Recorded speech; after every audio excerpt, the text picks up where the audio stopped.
All right, today's March, 25th, 2023. Welcome to the Wpt Safety Meeting this morning. Thank you for coming today. I don't know what else you'd be doing on this rainy Saturday. Sleeping. Yeah. Anything. Yeah, anything but this, right? Yeah. No, it's, we came off of a challenging year. We lost my brother, in 2022, so that was quite the punch to the face for all of us. You know what I mean? So I think we're doing pretty good rebounding from that, and driving on with the mission. But we didn't have the meeting last year, so it was kind of important to get it out here this morning, early in the year. Wanted to go over things. There's a lot of things we want to discuss internally. We brought in the insurance reps. I'll let them introduce themselves here in a minute. But pay attention. A lot of it's focused on accidents out there. A lot of times when you guys have an accident or whatever, you're calling me and I'll walk you through our needs and stuff like that. But we just want to reiterate a lot of that.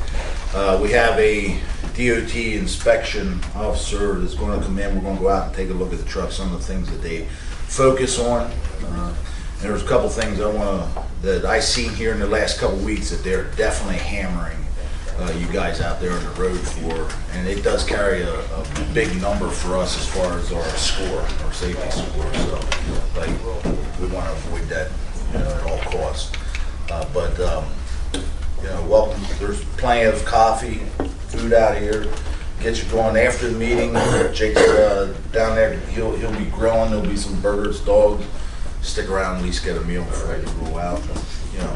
Interact with each other. Fellowship together. So, Ricky, you got anything you want to add to that? No, they'll hear my big mouth later. Yeah. Oh yeah. You get the safety He's got a stuff paddle first, line. Yeah. She wants to have that. Yeah. So we're going to turn it over to Charles. We'll get rolling here. Like I said, after they're done, we'll go out and go over one of the trucks, and then we'll get into this in-house stuff from there. Any questions? All right, guys. Yeah, so if you can't figure it out, that's Amy, and I'm Neil. I know sometimes it's tough these days. Sorry, Yeah, okay. it's too early in the morning for jokes like that. I like it. Hey, I really hope you don't get to know Amy. Amy's claims. She's the one that cleans up the mess. I'm loss control. I want to prevent it. I'd rather talk about preventing accidents. And like Barry said, the guy, he'll be here in a couple minutes. We're going to ask him stuff. I've had him at a bunch of different customers. He's the guy that'll be giving you the proctology exam on the roadside stop. So ask him questions. That's why they come out and do these things. So, it's like, hey, if I have my phone and turning off Pandora, are you going to give me a citation? Well, yeah. So ask this guy. But we're going to talk about kind of backwards what to do after an accident. Why is this important? Because if you do the wrong things or you don't get the right information, it can cost you. It literally can cost you from a criminal standpoint, and it can cost Wolfpack a lot of money. Like I said, we're your insurance broker, so we help you get insurance. You're actually in a captive with a bunch of other truckers called Wheels. So, if you didn't know, and some of you guys, I know I've come out here several times and talked to you, but there's a financial stake, there's a criminal stake, there's a regulatory stake. We're DOT. You got certain, it's not a very high bar, but there's a lot of people that can't even make it over that, as I know you've seen. So, we're going to talk a little bit about, what their requirements are. Well, let me back up. Raise your hand. Who has been in, not just I backed into somebody in the Sam's Club parking lot. Who's been in an accident? Injuries and. Raise them high. Yeah. I'm the first one up. I've been in, I didn't say at fault or not, I just been in an accident. Let me ask you. So, after your accident, right after, what was your state of mind? First thing I did is I got out and I asked people if they were okay. Yeah, but I mean, you were like, Oh, yeah, I mean, yeah, I call it sphincter factor, man. You're like, you're like ready to go. Everything's tight. Or some people are just like, they're shivering, post-traumatic stress or whatever. So that's kind of the first thing to think of. He's downstairs, Barry. He just came walking in. So so I want you to just put, if you haven't had, a serious accident, just kind of think of, like a traumatic event and what you're thinking. So some of the things we're going to talk about, you're going, yeah, I get that, but, that's kind of stupid. And yeah, until you're in an accident and you're like, you're right. And we're going to talk about some of the steps. Oh, I forgot. So another reason we're doing this, and we're going to talk about some of the things we need, and Amy's going to chime in here. She deals with these guys. You take your phone out, Google truck accident. I don't know. The first 10 pages are all going to be lawyers, and so you guys, she has a target on her back. You see that? All you guys, you might as well just paint a bullseye on your trucks because you have it. So how we handle these things, can make a big difference. So first thing is we have to have everything in our truck. Well, who here is planning on getting in an accident today or even this week? Anyone? Fire them right away. Yeah, no one plans to be in an accident, but you have to plan, that it may happen one day. So we have to have, that bottom one, does your cams work? So you guys have, the dash cams. I put that one in because a couple months ago, we had another truck with dash cams. The guy rolled it. I was like, okay, and there was a PennDOT Jersey barrier in a construction zone. He said it was out. He was like, okay, I got the video. Well, the video didn't work. He goes, yeah, I should have reported it. The camera hasn't been working right. And it's like, so does your camera work? Do you have the emergency gear that you need? Or, does somebody take out the triangles and you don't have them? How many of you guys religiously do your pre-checks? That's what this guy's going to be talking about. Because after the fact, that's when these guys are going to pick you apart. And has anyone ever been deposed? Just me. Yeah. I'll use that proctology exam metaphor now. It's the worst feeling in the world to say, oh, so you did your pre-check. Yeah. Have you ever found anything wrong? And they're going to subpoena all the records. So if you haven't done a pre-check, it's like, oh, so you didn't notice that your tire was, whatever millimeters, and you're, you want to religiously do all of these things beforehand. Disposable cameras. Who has a disposable camera anymore? Everyone has these, right? So, where do you put your cell phone when you're driving? I don't drive. Good. Your name's Levi Stolfus My from. vehicle is right beside you on the back. Okay, and some of the stuff we're also talking passenger vehicles. What about in your truck? Not a door dash. Okay, you roll over into the median. Is that cell phone gonna be on that mount, or is it gonna go flying somewhere? So, last summer, driving down in Charleston, South Carolina, I'm merging from one interstate, I forget the number, onto the next, and it's a curve and it had just rained, and I'm behind a pickup truck, and the guy slides, and his back wheel, and I didn't even know they could do this, his back wheel of his truck hit that concrete berm, and he flipped. I mean, it was like, boom! I'm like, holy shit, did that just happen? And so, I stop, I'm trying to remain calm, and I'm still, I'm like, oh. So I try to block, make sure he doesn't get hurt, no one's hitting us, turn on the four ways, tell my wife, stay in the car. She's like, it's like, stay in the car, that's the safest place to be. But this guy comes crawling out, and he's in shorts, and he's crawling over glass, and he's bleeding. He goes, I gotta find my phone, I gotta find my phone, I gotta find my phone. It's like, and he's crawling out into the highway, and it's like, dude, no, come on, over here. I gotta find my phone. He was like, he was in the army or something. He didn't want to be late for, his assignment. I go, it ain't worth getting killed. Just come on over. The fire guys got there. They couldn't find his phone. It's, up underneath something. So disposable cameras may not be a bad idea. You can still get them, but if your phone's gone underneath, a lot of the stuff we're taking, take this picture, take that picture. Yeah, these are great, but if you can't find it, you need a backup. Emergency equipment, everyone should check. You got your fire extinguishers, and they'll check there too. Who here has been stopped by our friends at the federal government lately? Raise your hands. You haven't been? Oh, good. Okay. Well, they're going to check. Thanks for jinxing it. What? Thanks for jinxing it. Yeah, I know. Knock on the table there. Yes, it would.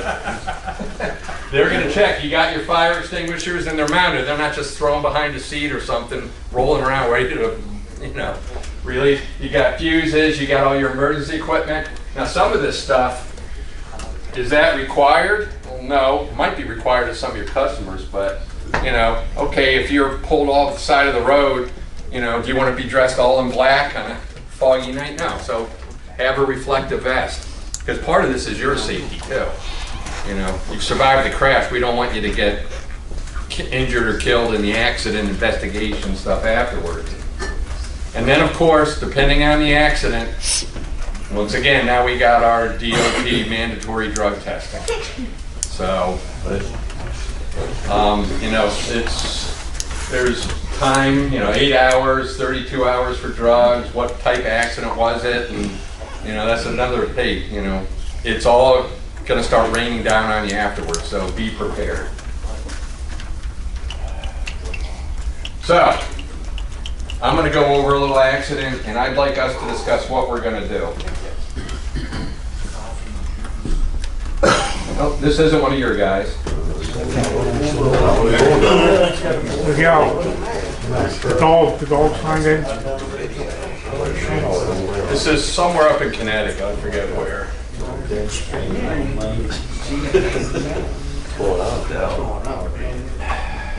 I say the car's gonna come. Oh, see, I like the accident prevention part. Yeah, he's in the left lane and... He got out of it, can't get out. Okay, he's coming up. Wait for it. Coming up. He's got to get there. He's stroking it. The one that's in the water. Oh, you can do it. Oh, yeah. Nice.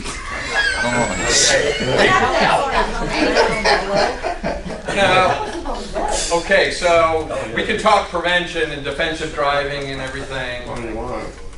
But, okay, crap, now we've had an accident. So what do? There you go. Trust me, First of all, I know dash cams, like 10 years ago, they were just coming on. Drivers hated them because Big Brother, blah, blah, blah. You know what? Amy testified to this. They are the best, your best friend in an accident, unless you had done something really stupid and then it's the rope that's going to hang you. But how many claims have you had where dash cam videos like, yep, see attached, thank you? Oh yeah, I mean, I can think of another client I had. There was tractor trailers and it was like a mountain turn, and it was one of those little Subarus that's all jacked up and things like that. And he was coming around and he said that we crossed the center line and hit him. Well, the dash cam showed him coming way too fast the other way. He loses control before he even comes in contact. But the facts of the accident, the points of impact, we would have paid it. I mean, I think there were serious injuries, but here's the dash cam, we don't have to pay it. Or even, I mean, everybody has their own point of view. Like, let's say the driver or passenger that was hit in that little car, they might say, well, your memory is subjective. So the fact that you have a camera is something that's completely objective to this, to say, no, our driver wasn't at fault for this. I mean, maybe he could have done something slightly different to avoid a second impact, but he's definitely not the outlaw. Just shout out. Was that an interstate that happened on? I believe it was. Well, the car shouldn't have been there because interstates were built for military and commerce only. So as an insurance company, you gotta get the cars off the interstates. Well, the other thing, and we can talk, is, and I heard this from your insurance carrier, something about, I think it's with hours of service. And once again, that's where you start asking these guys, and I'm not a lawyer, but he goes, well, if your hours of service, you should have been off the road and you're still on. It was basically like, well, you shouldn't have been there, therefore it's your fault, even if you weren't at fault. Or The interstates were built for military and commerce. The car shouldn't have been there to begin with. Well, have you driven on 81? Well, hey, I hear what you're saying. So just remember too, that think of it if it's going to trial. The people that are gonna be sitting in the jury room, you're called out of work, you're making, what, $15 a day. Has anybody ever had jury duty? It's a lot of fun. And I actually sat through a trial. None of them are ever put out. He's guilty. Yeah, and they actually, it's called voir dire, and you go through, like, you fill out a form, they ask you all sorts of questions, and then if you actually, when they're picking the jury, they'll ask you questions, but they would probably try to, the plaintiff's counsel would probably try to exclude a truck driver, because they would feel that they were biased. So remember, when you get jury duty, I'm a truck driver. Yeah. I love insurance. But there's actually a legal principle called the last clear chance. So even if, and by the way, I have a 16-year-old who is learning to drive, so he loves having me as a mom and taking him out and being like, no, you don't do this or don't do that. In fact, he I think drove with me once and has refused since. But it's called the last clear chance. So even if somebody is doing something wrong in the wrong lane, you had a chance to avoid it, that can put you at fault. The same if like somebody, has a solid green to turn left and they're in the middle of the intersection. They actually are controlling it. So even if it turns red and they're gonna block it and they make finish that left-hand turn on red, if you had a chance to avoid it or do anything else, you can still be found liable for that. And remember, again, people on jury duty, they don't wanna be there, they don't really care, it's not their money, and they see companies as having deep pockets, and they're going to feel sorry for the plaintiff. Video is your best defense. Yeah. So that was your accident. What do you do? Okay, you stopped. I had it muted. The guy blew off steam, shall we say, and that's okay. It's on video. Stop. Now we do get claims where so-and-so clipped my clip my mirror and everything. Yours says, what do you have, Lytics? The driver cam, or what do you have? Samsara? Samsara. Yeah, so it has like a GPS link. We also get claims, hey, I was hit by a Wolfpack truck, he left, well, he has documentation. No, we weren't even near there. Or, well, you said it was this time. No, our guy, so there's that too. But stop, okay, we stopped. Like you said, hazard lights, check other drivers and passengers. If it's safe. I mean, is it safe to get out there? Or maybe on that side, but if it's not safe to even get out of your vehicle, if you're in the middle of the interstate, okay, if you're able to, too, that's the other thing. Call 911, get them started right away. Then try to minimize additional damage, if you can. Once again, but the stopping, checking for injuries without putting yourself at risk, and I gotta emphasize that. So, do not get yourself or others hurt. One of you guys, I guess, was 81 last winter when they had that big pile of was Tommy, you were in the back one with that, weren't you? I was on the other Do you? So this guy, well, we'll watch. Let's watch. Once again, I got this one here to tell. Mentioned filming that. Is it? Yes. Okay, well, you tell him. Oh, that's the one up there. You tell him I use it in your meeting. He said, he told my daughter, he said, I'm sending her back. I'm like, there goes the car.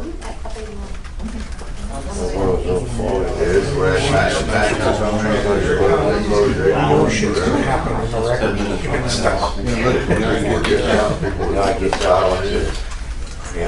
Just barely.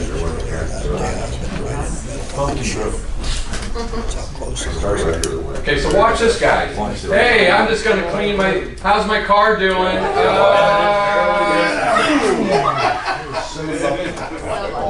I think that's when your neighbor's something. Hey, not my neighbor, but my kids. Well, actually, here's my favorite part. Don't worry, the tow truck's coming. He's gonna save us. Everyone's kind of like, uh-oh. Yeah, get the hell off the road. Here comes the tow truck. He just shook my gears. Anyway, watch yourselves first. I looked at this. You know, everyone's. We're going to talk about pictures after the fact and everything. Yeah, don't go playing Frogger, you know. Or if it's like that, just okay, you know. Take care of yourself. Tell the other idiots, hey guys, away from the interstate. Vehicles hurt, you know. So, yeah, that was nasty fog and. Yeah. So, in that situation, what are you going to do? You're nothing. You're going to get up in the woods, you know. I know what you're talking about. I was stuck in that one for 22 That was all right before the ramp. Where was it down? I thought it was coming Right up south. above my house, well, they could all seven. Oh, is that where you live? Up near what, Pine Grove or? Pretty much, yeah. Yeah, okay. But it was up above me. That one section is So But he lives in Pine Grove. that's, I guess we'll say that's the exception. But if you do get in an accident, we need information. Amy needs information. So what we're going to do, we have, and this should be in your glove box, because once again, you're like this. This is kind of what to do in case of an accident. Now you notice, some of you younger people, this is called a pen. And you can write things down if maybe your cell phone's underneath and you don't have one of those disposable cameras. You can still write stuff down like, oh, the other driver's license and his license plate, or okay, it's the Elizabethtown Police Department, you know, officer friendly or something. So grab one of these, throw it in your glove box. Keep the pen as our gift to you. So we need certain information. Now, you know, you can look. Amy put in the pro tip. If you are able to take photos of the other driver's license, insurance cards, everything, great. A picture's worth 1,000 words. It does save a lot of writing. Take pictures of his driver's license, his insurance card, his registration, the cop car that's responding, you know, the badge. How much does a digital picture cost? Nothing. Take pictures, pictures, pictures. And then we'll talk, what do we need damage-wise? What is that? Yeah.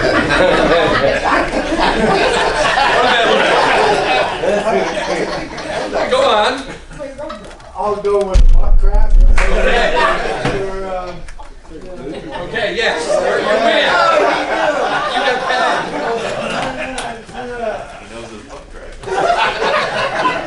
Spent a lot of time looking at crap. A lot of you drivers walk in the office like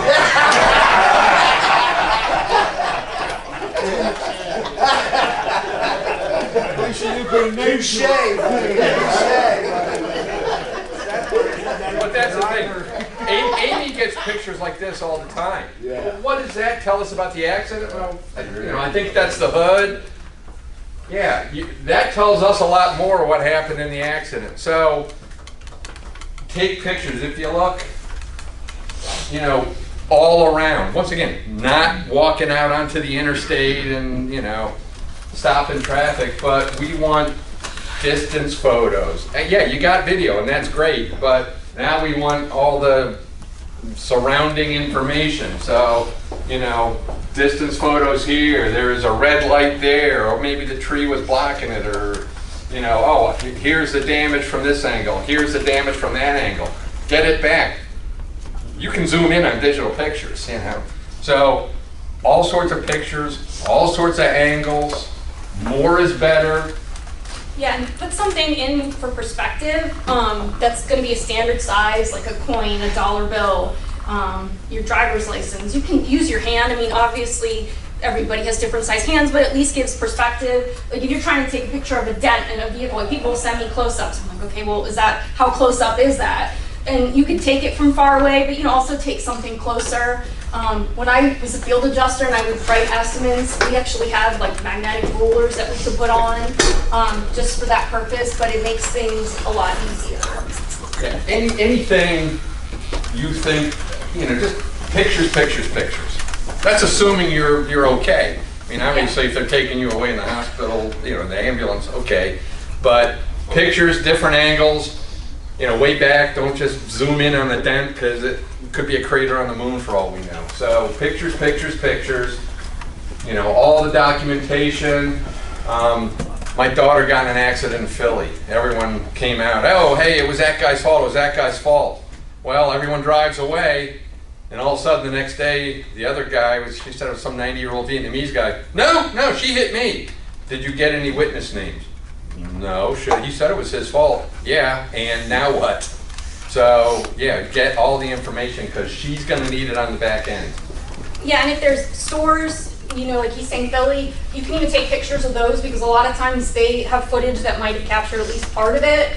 But you also want to let us or them know because a lot of times they rewrite. I would say the most is usually 30 days, but sometimes it's as short as a week. So if we want them to preserve it or to send somebody out to preserve it, it's usually something we need to do quickly. And you're going to call Barry and he's going to walk you through this too, assuming there's cell phone service and all that other stuff. But, and this is kind of a big one, do not, first thing, and once again, put yourself in the state of mind like you just were in a bad accident or saw a bad accident. Oh, are you okay? I'm so sorry. No.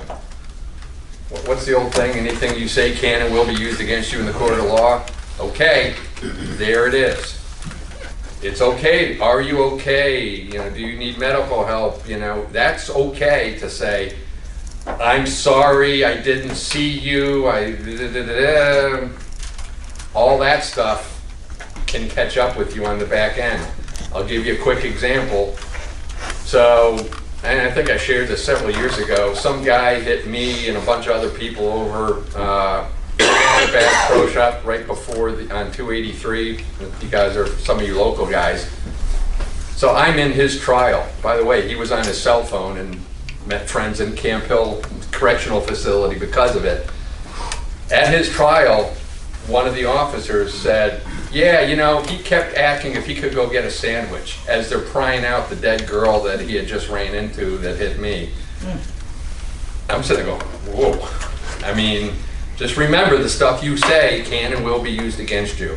So be compassionate, help, but do not admit fault. And that's tough to do because we're human, but just try to train yourself. Call him to say, I just got in a bad accident. He's going to be your coach. Okay, man, just calm down. Everyone okay? No, somebody's hurt. Okay, calm down. Don't say anything. And that's going to be for your protection too. I don't like to, don't like to have to tell you that, but that's just the reality. Yeah, and you can be empathetic, like you can say, I'm sorry you're hurt, or I'm sorry the accident happened. That's empathetic without saying I caused it. If they say, what happened, you could say, I'm not sure. I mean, if you want to, my insurance company has said not to, I'm not allowed to, or my company said I'm not allowed to do anything. You do have to exchange the information, like you have to give them your name and things like that. But yeah, you could say, don't worry about it, let's get you taken care of. All of those type of things show empathy without admitting fault. So that was a nice, cheerful way to start the day, wasn't it? I want to prevent accidents. So let's now go and see, hey, here's how our vehicles have to be. Here's what DOT looks like. Grab one of these, throw it in your truck. We can get you more. I mean, if you want to stick a wolf pack on there, we can do that too. Just try to remember what we talked about today. It may happen tomorrow. It may never happen. Let's hope that latter one. But if it does, just try to be the professional drivers you are. So, any questions? And John, ready for us? Yeah. Yeah, and feel free to grab extras to throw in your personal vehicles too. Just make sure you get everything. We also do have the gun malware app on your phone too, so everybody in this that has a company phone has the gun malware. That's the big thing, and don't do any more harm. A lot of the accidents I see are these minor accidents where a car's merging out. They'll merge right into you guys. You know what I mean? Like stop the truck. It's unfortunate, but I want an officer to come out there. A lot of times they may come out there and say, hey, it's a non-reportable. Yeah, but I want to report that they're out there. I don't care how minor it is, because what happens in a day or so, the complainant went and made a complaint with their insurance company, and their insurance company is reaching out to us saying we hit them. So like, it don't matter how minor of an accident is. I don't care that it's on private property. It happened in the parking lot of the truck stop. I want an officer coming out there. They're probably the biggest things. The picture that, like Amy was saying, those close-up pictures are fine, but like, get back. Today we can zoom in on most of the pictures that you sent us, so stay back, get a picture of the overall scene of it. You can work your way back and take a larger photo and stuff like that. But those real close ones, like they're useless to us for sure. And the same thing, like driver's license, that's just normal stuff. You know, and I prefer a picture just because I can forward that on, but it doesn't always, sometimes they won't surrender their documents to them, or you'll just get the police report, you know what I mean? And that police report is very important as well. Sometimes the cops won't even come out. They won't, but we're going to at least call and make a record of it, you know what I mean? Now, I know from being a trooper, like if you call in and say, hey, I want an officer to come out there, even if they come out and do a C officer report, they might not do the accident, but if you insist an officer come out, they will come out, they have to. I think if there's an injury, Well, an injury, they definitely will, that's a report. Well, if you're talking about a truck stop or something like that. Yeah. They don't want to. Yeah. Or somebody's I refusing agree. to give you information, like every now and then I'll get somebody that says, they won't give me their insurance information. They have to exchange it with you, but the officer can come out. If you and insist, I'm sorry. I was gonna say, make sure your pictures are clear too, because I know that's something to me, like you're taking them, and then like you look at them later and you're like, oh, it's just a blur. And airbags. Has anybody ever been in an accident where an airbag deploys? No. They're made of Kevlar. They actually, I've seen them deploy just by themselves. It's like an M80 going off, but it's actually a chemical reaction. I think it's argon gas that causes it, but it causes a smoke. So I can't tell you how many times people that said they thought their vehicle was on fire when their airbags deployed. So just, again, take a few breaths. Like if your airbag deploys, you usually get scuff marks, scrapes, and things like that, but your vehicle may be on fire, but most it's take a picture of the interior if you hit another car. Did your airbags deploy or not? That can be indicative of, oh yeah, hey, we just touched this guy. Next thing you know, 2 weeks later, well, your airbags didn't even deploy. They have a certain, like miles per hour they're supposed to deploy at, so. Anyway. What do you do if law enforcement refuses to come out? You get all the pictures, you do everything, and it is what it is. Well, years before I came to this company, there was a car up on 81 bounced off my drives. And we had just passed this cop doing a speed trap 3 miles behind us. He refused to come up. He Damn didn't want to troopers. stop running his speed. His last name was Principal. He had donuts. What do you At least you have yeah, 911. well, what you don't start chasing guys down and all that other stuff. Yeah, you get the information you can. If if the cops refuse to come out and you get the person's license plate, and it's not up to you. Oh, the car's stolen or not, or you get what you can get. You make sure no one gets more hurt if there's injuries, or you don't get hurt. Make sure that if you can get your truck off the side of the road, get it off the road. Don't stop out in the middle. So, That's the biggest thing, something like that, Jim. Get off the road, attempt to make the report. Call me right away. I'll download the videos. You know what I mean? Maybe we have someone there or not. But like if you insist, you know, there may be times where you have to insist, but they have to come out. So was I wrong in then chasing the guy that hit me head on Probably. and chasing him down? Okay. Tackle them or what? I mean, the guy's got blood running out of both sides of his head. I mean, he just caused a head-on collision. I get it, and maybe he was that's what I mean. We don't, I mean, don't put yourself okay, I and or just, the company into a bad because situation. I just told the guy, don't go any further because I'm probably gonna hit you harder than you hit me. And I applaud you personally, but professionally, don't put yourself. I'm just asking. Possible tonight. And was it in Texas, or What's that? was it in Texas or Mississippi, or? No, it was in Easy now. Wisconsin. I lived in Hattiesburg for a couple of years, so. What's the statute of limitations on that, Elvis? We'll worry about that later. Let's prevent the accident. Have at it, guys. Good morning. My name is John Masevich. This is Scott Furman from the Pennsylvania State Police Bureau Patrol Commercial Vehicle Safety Division. We assist in running of the program in Pennsylvania in administering the inspection program throughout the Commonwealth. We participate in the FMCSA, which is the Federal Motor Carrier Safety Administration Program. Pennsylvania State Police is the lead agency in Pennsylvania, and we are responsible for making sure that everyone's trained, everyone's certified, everybody's doing what they're supposed to be doing. So we have about over 600 officers statewide, full-time troopers, part-time troopers, full-time municipal officers, Pennsylvania Utility Commission, and Scott and I are both civilians. We're not troopers, we're civilian employees of the Pennsylvania State Police that have the authority to do truck inspections, write associated citations, go to court, to do all that. And also, we run the program back at the office to make sure everybody's doing what they're supposed to be doing, running reports, making sure everything is done properly. One of my jobs with the state police is I'm a crash analyst as part of my duties. I receive all the commercial vehicle crashes that happen in Pennsylvania that a vehicle was towed, whether it was your truck or another vehicle was towed in the crash. Someone was injured. They don't have to go by ambulance, but as long as they go immediately for medical attention, they can walk to the hospital, they can get a ride, they can go by ambulance, but they have to seek immediate medical treatment, or unfortunately someone passes away.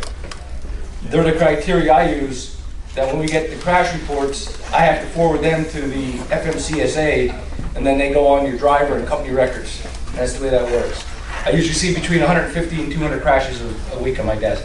We get them from PennDOT on a Monday. I go through them during the week as I have time. On a Friday, we upload them. PennDOT now is trying to, or not PennDOT, FMCSA now is trying to get more current. They've said, hey, it's 2023. We don't want to be waiting too long. If we have bad carriers or drivers on the road, we want to identify them quicker, take action against them quicker. So before I used to have 90 days to get 90% of the crashes to them. Now they changed the parameters. They want 75% of the crashes in 45 days. So that's really a lot of, until the investigator investigates the crash, he gets all his things together, his supervisor approves it, it goes to PennDOT, PennDOT reviews it, comes to me, I review it, get the FMCSA, it's a process, but they want it now, and FMCSA is flush with cash. They don't want to hear a problem that we can't get it there. If we need to hire more staff, they'll give us the money.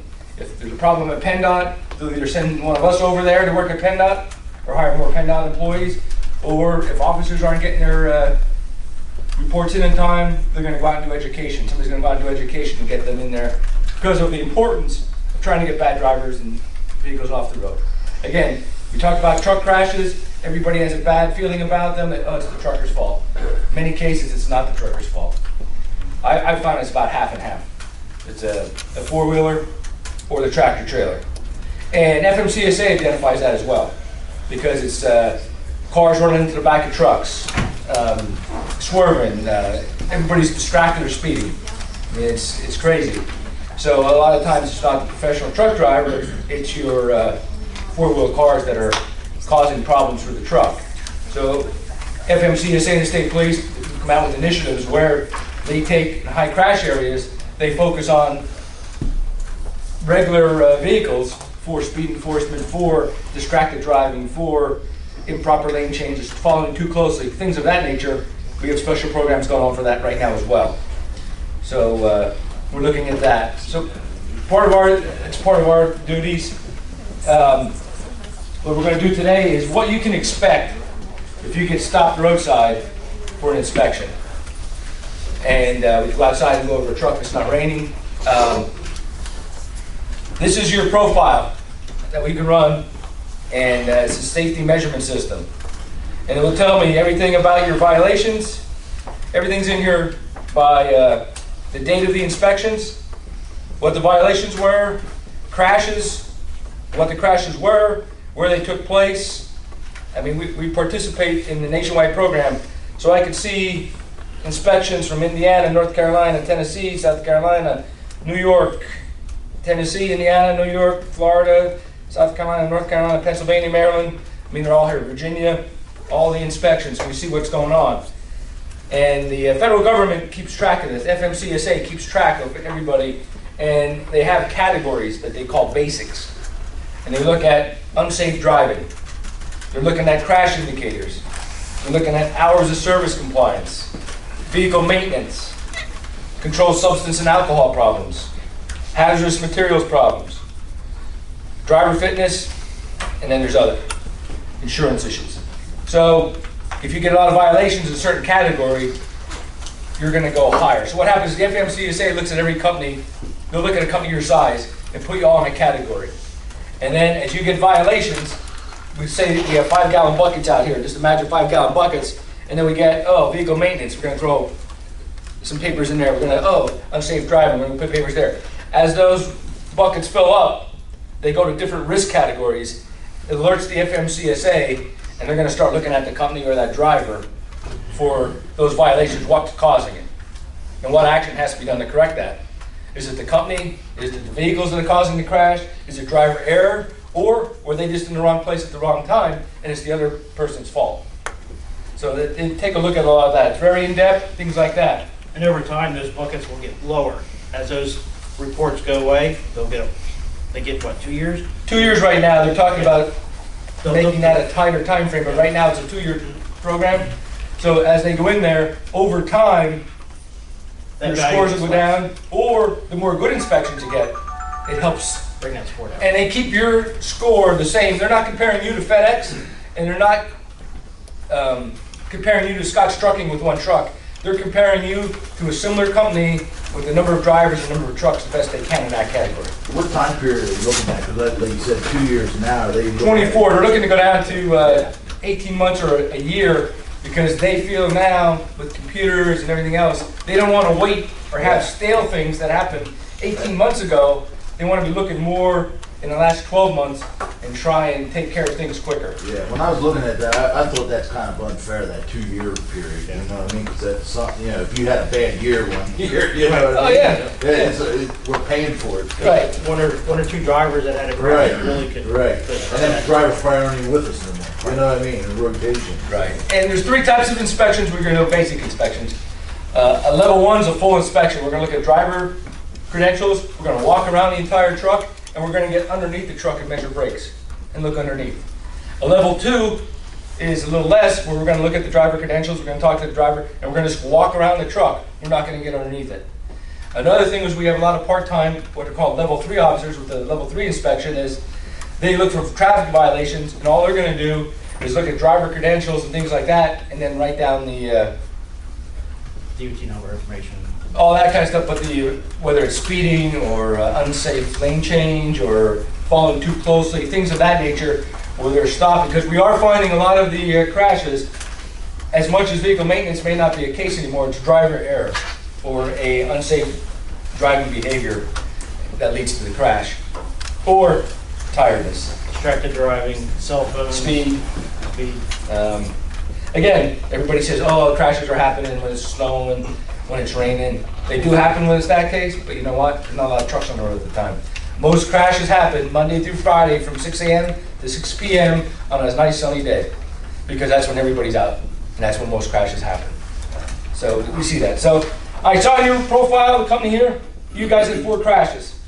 I don't know if they were your fault or not in the last 2 years. There's one in Ohio, 2 in Pennsylvania, 1 in New York. There's no fatalities, thank God. There was no injuries. There was just towing in all 4 crashes. There was towing. Something was towed, whether it was a truck or whether it was another vehicle. So that's that profile. The violations that we see on your profile: failure to obey a traffic control device, whether you didn't stop at a way station or you didn't stop at you didn't follow a speed limit sign. Sometimes they won't write you for speeding, but they do for not following the sign. That's being looked at closer by the FMCSA.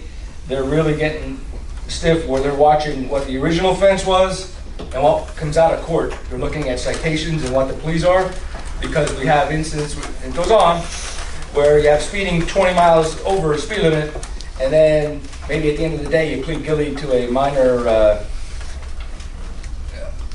parking without your hazard lights on, or something obscure, and FMCSA is really coming down that they really want to try and have whatever you're cited for is what is at the end result, because they want to get bad drivers off the road.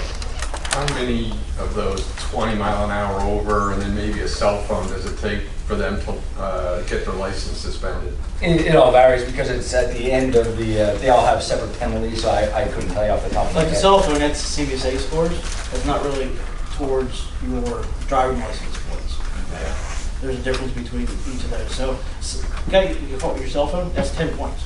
Yeah. That's one, if not the highest points. Okay. And they're going to change that. They're going to be changing the points. They're going to have driver related or driver not related. While we're on that, I want to touch base on that, because the last couple of weeks, I think we've had 3 drivers that actually were stopped for that thing. You know, they were accused of either having a phone in their hand, or, you know, they saw them moving it from things. Like, if you're driving, it should be mounted on the dash. Don't be playing around with your freaking phones, because I'm telling you, they're nabbing them. Yeah, if you're on your cell phone and you don't have your seatbelt on and the officer going by is mixed app certified, you're asking to get pulled over. I'm telling you right now, it's a focus of the FMCSA, safe driving, and right away they have a good violation. So when they stop, they know they have a violation, they're putting it on paper, and that's where they start. So it's a good way to start. When are you allowed to use your cell phone? When you're in your truck? Headset? You're allowed to use a headset. You have to be pulled off the side of the road. You can't do it at a stop sign, because you're still in control of that truck. So even if you're at a red light and you grab your phone to look at it, you still can get a violation for that, okay? Because you're still in control of that, you're still in traffic. You have to pull off the side of the road. You're going to call somebody with that and hold that cell phone, or you'll get in trouble. No, I'm not perfect. I'm going to admit I'm not perfect. Contrary to popular belief, I'm not perfect. And we realize that. But there's a lot of actions drivers take that could affect your CSA score, your company, and at the end of the day, the people looking at most of these violations, voila, the insurance carrier. Because your points go up, you're more of a risk, because they're putting a lot of money insuring you guys, so they want to make sure you guys are safe. So a lot of violations that could be admitted, we don't have to see, but we do. Failure to obey a traffic control device, following too close, improper lane change, lane restriction violation, failure to maintain a lane when you're going off the road, speeding, 6 to 10, speeding, 11 to 14. What are the violations that we're seeing here?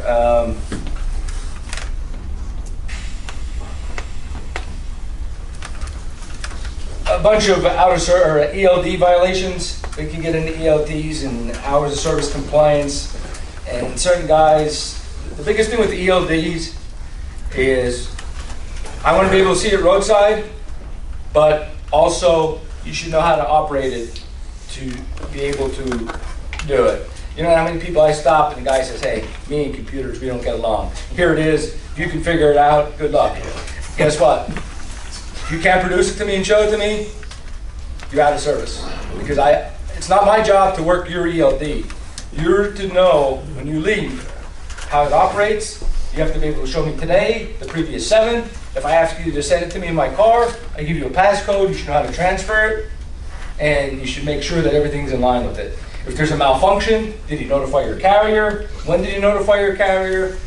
I mean, keep everybody in the loop, but a lot of those violations, guys just don't know how to operate them, so they get a ton of violations that if they knew, if you don't know how to operate your ELD, talk to your carrier. That's all I can tell you, because a lot of people on the road are telling me, oh, I don't know how to use it. We just got it, or it's a new company, or it's whatever, I hear everything. The directions are in your truck where they should be. Everybody should have a copy of the directions in there, so instead of spending all 10 hours talking to Sally, how about you read them? You know what I'm saying? Know where your log sheets are. You're supposed to have a spare log sheet. Right. They also can be electronically, so they can be on that ELD, but you need to know how to get to them, okay? Make sure you have the help sheet and how to get in a diagnostic mode or roadside mode. If there are questions, we'll ask you roadside. Another thing too is we get into violations of not having a med card for you driving a 26,000 pound truck. You don't need a CDL, and maybe you don't have a CDL, but you're in a function of a CMV. You're required to have your med card. Make sure you have it on you, or at least a copy signed in your cell phone because we take it electronically. Make sure you at least have that. Some of the states were going that just going by like when you run the license. That is for CDL purposes because you have to have that on there. And when we stop you, we run a lot of things. We'll explain that later when we're doing the inspection. But other things here, lights. Lights are big issues out there. At night, if you're driving down the highway, you don't have a headlight on, guess what? Pull me over, pull me over, pull me over. I don't know what your policy is. I mean, if you carry extra lights, if you have authority to go to the next truck stop and get it fixed. But let me tell you, as soon as there's a lot of guys out there all night long looking for people with headlights. Sometimes when they pull them over, it's just a headlight. Sometimes there's a lot more involved because they don't have the headlight on. But it's a good reason to stop you when at 3 o'clock in the morning you're going down the highway. Easy target. Exactly. So that's, take care of it. I don't know what your policy is, but report it and get it corrected because, again, flat tires, audible air leaks when we pull in, inoperable required lamps, inoperable turn signals, operating a CV without proof of periodic inspection, tires, bald tires, oil or grease leak, things like that. I'm not saying you're not going to know your brake measurements, before you go. You're not going to know that. So if you get that, I can see that. But if you're going without a headlight and maybe your tail light's out or you have some marker lights out, I don't know what your policy is, but get them corrected as soon as possible because, we hear all the time, oh, it just happened. Guess what? Or your trailer pigtails out, not plugging in the truck. Right. So do a good pre-trip and make sure you have your documents. Know where everything is. Know where your insurance card is. Know where the registration is for the truck, tractor, and trailer, or the straight truck. Make sure you have your license, or make sure you have everything there because when we ask you, we have so much time to do a report. When we stop them all day and we come up, we're going to approach the vehicle and we're going to ask you for those documents. So when you get in there, you want to make sure you have all those things, know where they are. I remember as a trooper, if I went up and somebody couldn't find it, that's a shit sandwich for me, man. Like now I'm going to be harder on you. You know what I mean? Just simply because you weren't prepared. That definitely would. That's just human nature to go, oh, this is a shit show. You know what I mean? Now I'm going to dig harder. Right, and be respectful. Again, Scott and I do it. Trooper Brinzer used to be out there in the road and everything else. Everybody's human. And everybody in here is going to be treated, if you came up to me and how you talk to me, maybe a little different. At the end of the day, when I approach a vehicle, I'm going to tell them who I am, why I'm encountering them, and what's going to happen and what I'm going to need.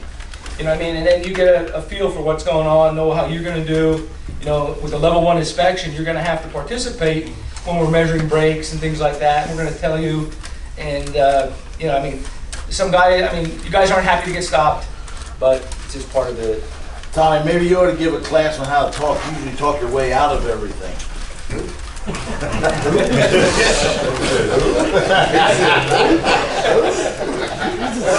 So, again, I see the other guys apologizing for stopping them. Oh, I'm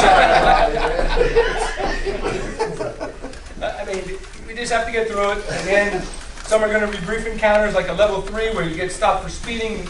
Trooper or the officer can come up, get your documents, and go over things, go back to his car, he's going to do things, go out. Some things are going to be more extensive. We're going around, looking at everything, and even more extensive when we're getting underneath the vehicle.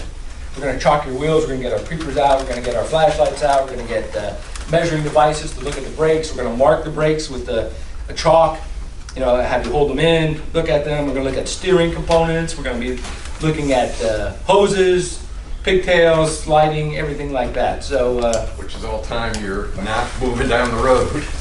right, and there's nothing you can do, and the more cooperative you are, the quicker it's gonna go. And then when we go back to our car, you think, what the heck is that guy doing? Is he eating a box of donuts or what's going on? At the end of the day, when we go back there's so much that we're required to do, and if we miss something, we're gonna be calling the carpet pretty quickly, because if we let a driver, and we don't run them in the clearinghouse to see if they are permitted, if they're not, For drug and alcohol. for drug and alcohol test, that's one thing we look at. We're gonna run your driver's license to make sure it's valid. And make sure there's no problems, make sure you have the proper endorsements. If you're carrying hazmat, make sure you have that, or a tank endorsement, or if you have some kind of medical issue, we're gonna be checking syphilis. We're gonna check to make sure you have the proper medical certification, that you're good there. We're gonna be looking at to see if you're wanted. I mean, there's a lot of people we stop.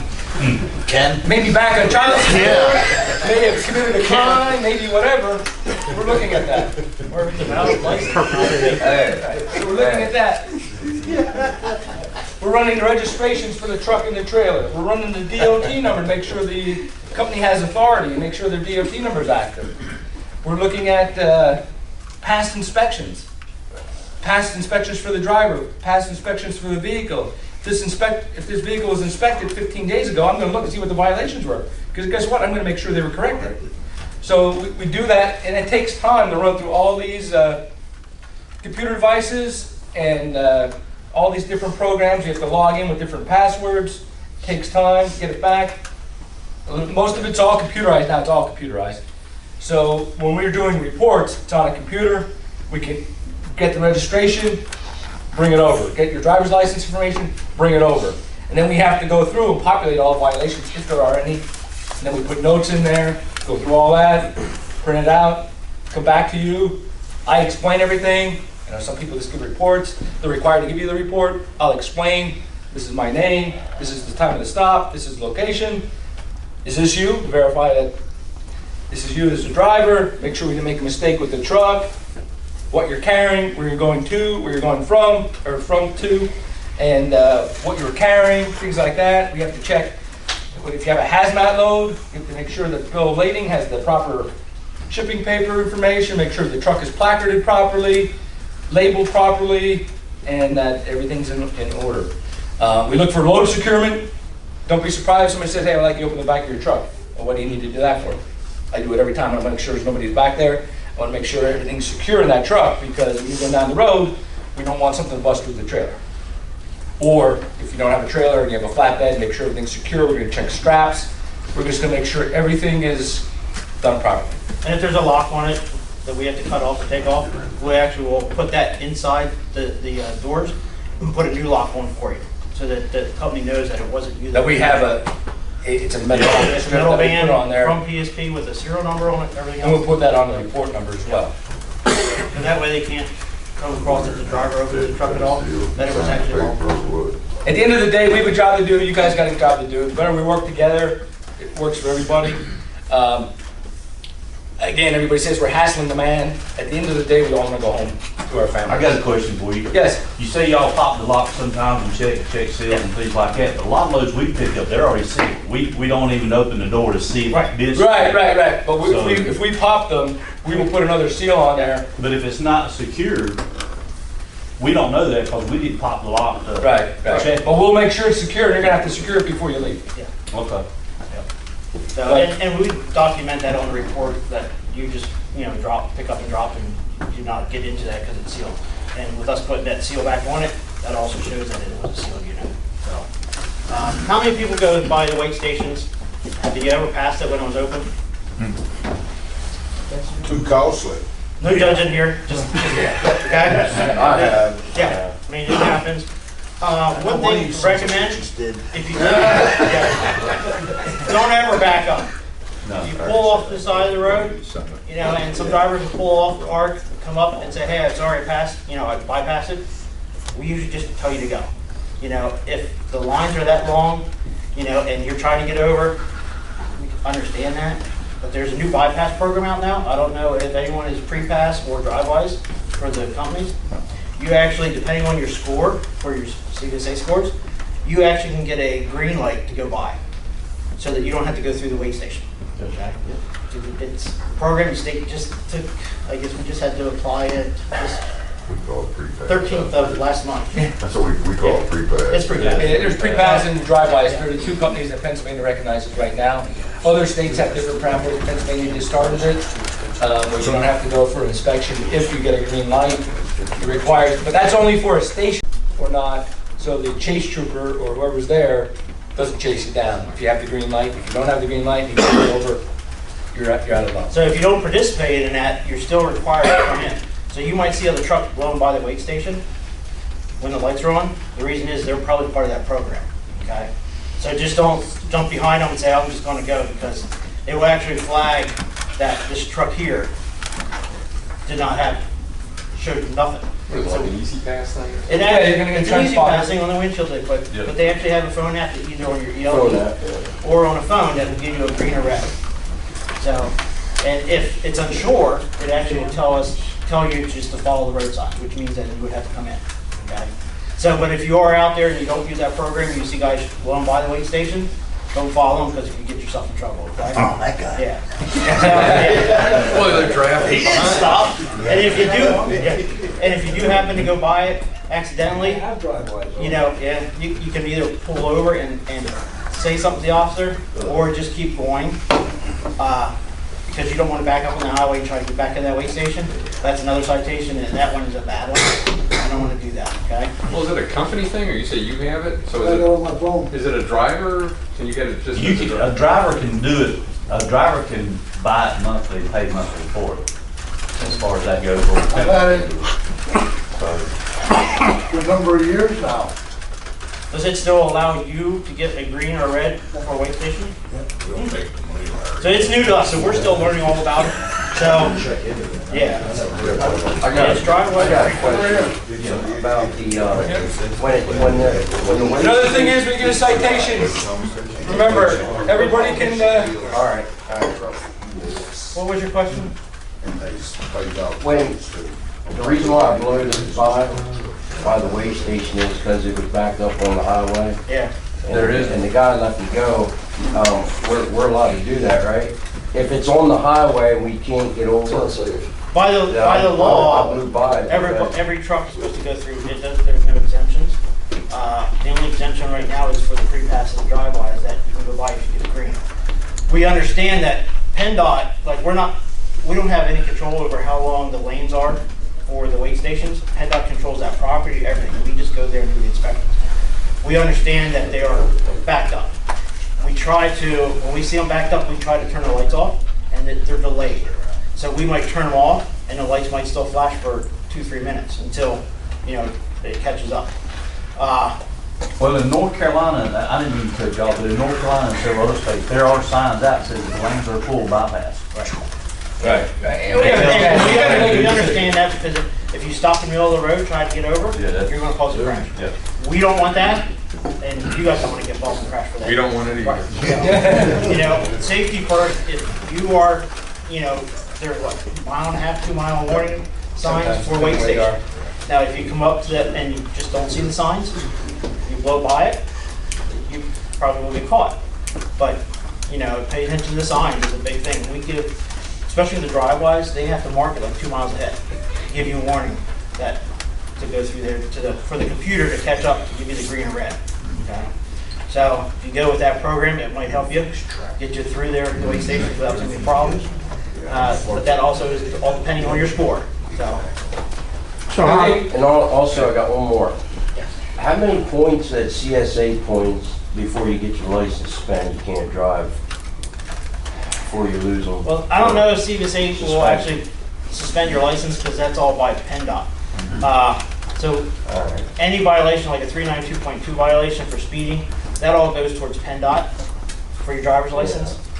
Plus, it will go towards some CVSA points. But 392, like towards CVSA, doesn't count as much as it would for your driver's license. FMCSA doesn't take your license. PennDOT, or It's issue the only one you state. can do it. It goes by moving violations and things of that nature. The CSA points are separate and go against you as a driver for their purposes and for your carrier for risk purposes and identifying bad drivers or companies that they focus on. Because if you have a high score as a driver, and you go to look for another job where the carrier reviews you once a year, I believe you're supposed to review each driver once a year. Yeah. If it's too high, you're a high risk.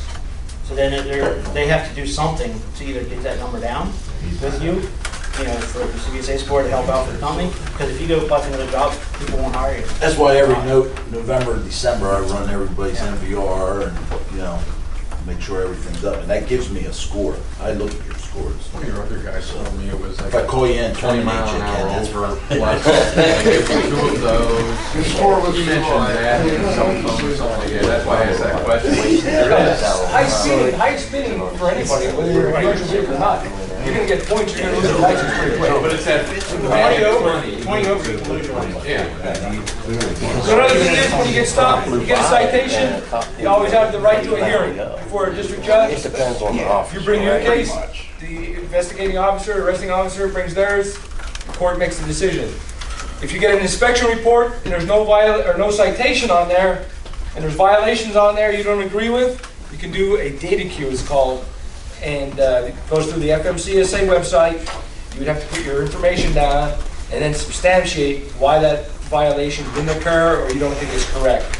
It gets sent to our office, assigned to somebody, looked at it, we will look at your information, we'll reach out to the investigating officer. Sometimes they have good notes, they still have their notebook, they have pictures or whatever of violations, because a lot of times, oh, this tire was flat or it's bad, and then the carrier will change it, send us a picture. Oh, I don't know what you guys are talking about. Well, we have a picture too that it's not, but when you have a case that you think is not proper, you always have the right to do this data challenge. We have to respond to it. The FMCSA monitors our data process, because when we're participating, these are federal reports. They're not state reports, state police reports, or anything. These are federal reports. We participate in the program, so the federal government is monitoring everything we're doing. And if we get a lot of data cues on a certain officer or certain violations, sometimes we have to retrain people because maybe they didn't get they didn't understand it properly, or sometimes the data cues come in and they're denied because the officer wasn't correct and he did everything right. I have a question on the violations on like the turnpike, these unmanned zones. Are those going against our score? Because the reason I asked that was the picture that was provided, one of these guys went through and got dinged. And he literally was side by side with another truck. Okay, and I wanted to contest it because I know what I had to testify as a trooper and verify absolutely without doubt that's the guy that was in the zone of influence, right? So I wanted to, but it only gave you 3 options that you could contest that violation. So for me, like if we're getting dinged for that score, like that's unfair. I should be able to have you can go to your day in court. You can go to the district justice, and they will have to go and they will Because we won't be able to make separate points. The Bureau Patrol, I'm not sure who they represent. Well, they just. If it's a corporal in that. I think the three things were like I sold the truck and it was in process of being exchanged. But either one, the defense was the 3 options that they gave me. I could not contest the speed. And I thought, man, that's unfair. You can ask for a hearing. These guys You can ask for a hearing because any citation you can ask for a hearing. Yeah. Well, I can tell you their cameras are pretty good because they got me into that going through the stations, and I don't do the little puck on the windshields because I don't put that $30 away and just let it sit there. Like use it once a year. Yeah.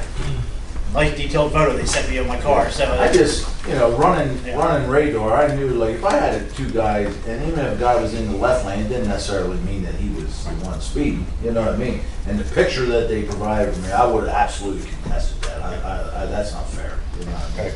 So if that's counting against them, I think I should fight. plus you had to certify that your radar was right and everything else. Yeah, right. I Pennsylvania and all that crap that we went through, you know what I mean? They're just sending us a picture and you've got to pay a fine. And we say, all right, here's 3 reasons you can contest this. We know if it's raining. Yeah. It is raining.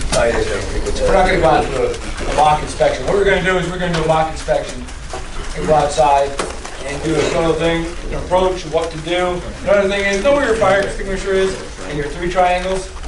Again, it's under the seat, that's where it is. That's not good enough for us, we're gonna have to see it. I know it's an inconvenience to get out of your seat, go around and show it. On a fire extinguisher, you have to make sure it's properly charged. For the triangles, you have to make sure there's 3. You'd be surprised how many people say, oh, they're under the seat. And we pull it out, there's one triangle. Oh, we didn't know where they, or they don't know where they are. So just make sure you know where your equipment is when we're going. It doesn't matter where it's at? Yeah. It has to be readily available. Again, if your truck catches fire and you're unconscious, somebody comes upon it, we want to make sure it's readily available. It could be and it's secure. It has to be mounted. It could be in the back of your little coupé hole in the back of the truck, but it's still supposed to be mounted. It can't be in the box, just secure in the box. That way, 9 times out of 10, when a crash happens, Do it. if a fire extinguisher is loose inside there, that's a projectile now. That's usually something inside that vehicle is what kills somebody flying around if you're. Do y'all check the inspection dates on the fire extinguishers to see when they're? We look to see if they're charged. No, we're looking to see if they're, we don't check that. Full We charge. just check to make sure it's a charge extinguisher. And if it's a hazmat, we have to check to make sure it has the right rating for fire. Yeah. What about these light bars that these drivers are putting on these trucks? The illegal LED one? Yeah. They are not legal. They're all considered off-road lights.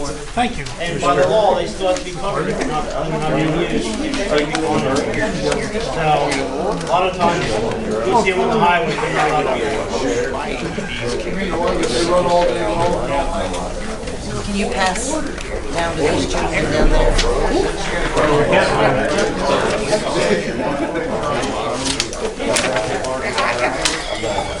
Thank you. Did everybody get one?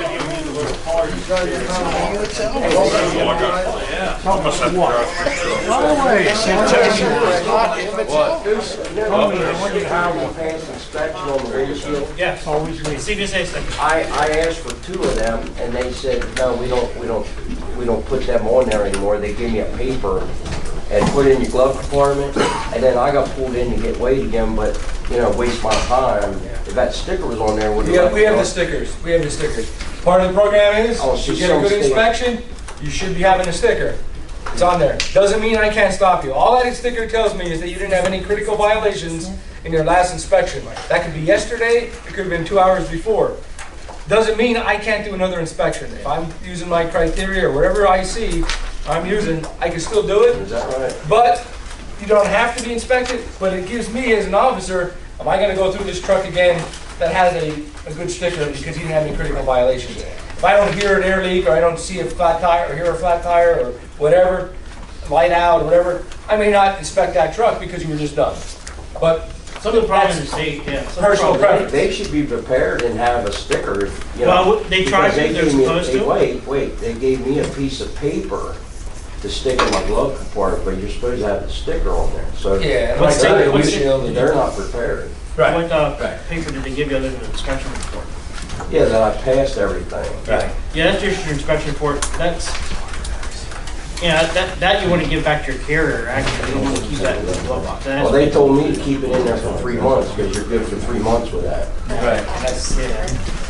And again, 600 officers, everybody, we tell him, you hear a training or whatever they do. Everybody wants to do the best they can, but he's not perfect. Some people, they forget their stickers back on the station. Sometimes their coordinator doesn't give them out on time. There's a lot of issues. Ideally, you're supposed to have stickers. If you have a good inspection, you'll get them. That's the way it's supposed to be. Does it happen all the time? Absolutely not, but we endeavor to try and make it right. And if you're not getting a sticker, you can always call us, say, hey, this is the inspection. He didn't have a sticker. You know what's going on. We can't just send. Our office sends the stickers out to the field to make sure they have it. And we get them quarterly. That state said they don't put them on there. And maybe that's their policy, and I don't know. Pennsylvania does. Pennsylvania does. What state was it? Maryland. And we don't look at past reports, other than just looking to see if there's any violations that weren't repaired on the roadside. All right, we're going to go through this quickly. Not quickly. We're going to go through this. This is a level 1 standard, level 1 inspection. This is from the federal government. All the states participate in it. It's uniform. This is what everybody's trained in. If they're a level 1 inspector, like I said, some guys are only level 3 inspectors where they can do moving violations and just driver credentials and DOT numbers and things of that nature. So again, for the inspector, this is for us basically, but this is what we're following. Step 1, stop the safe location. Make sure you know you're avoiding hills, curves. Sometimes you can't avoid it. It's got to be done. I mean, it's the officer's discretion.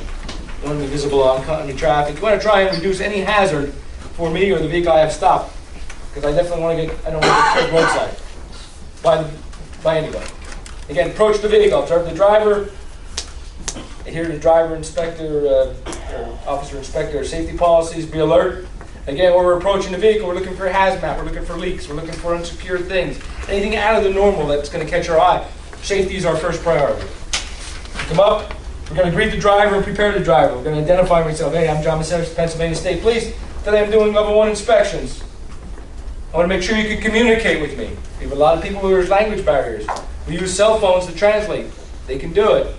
What about the rule that says you gotta speak English? Right, but they allow a translate as long as they can operate it and get it that we can conduct ourselves. It's not our rules. It's not the rule.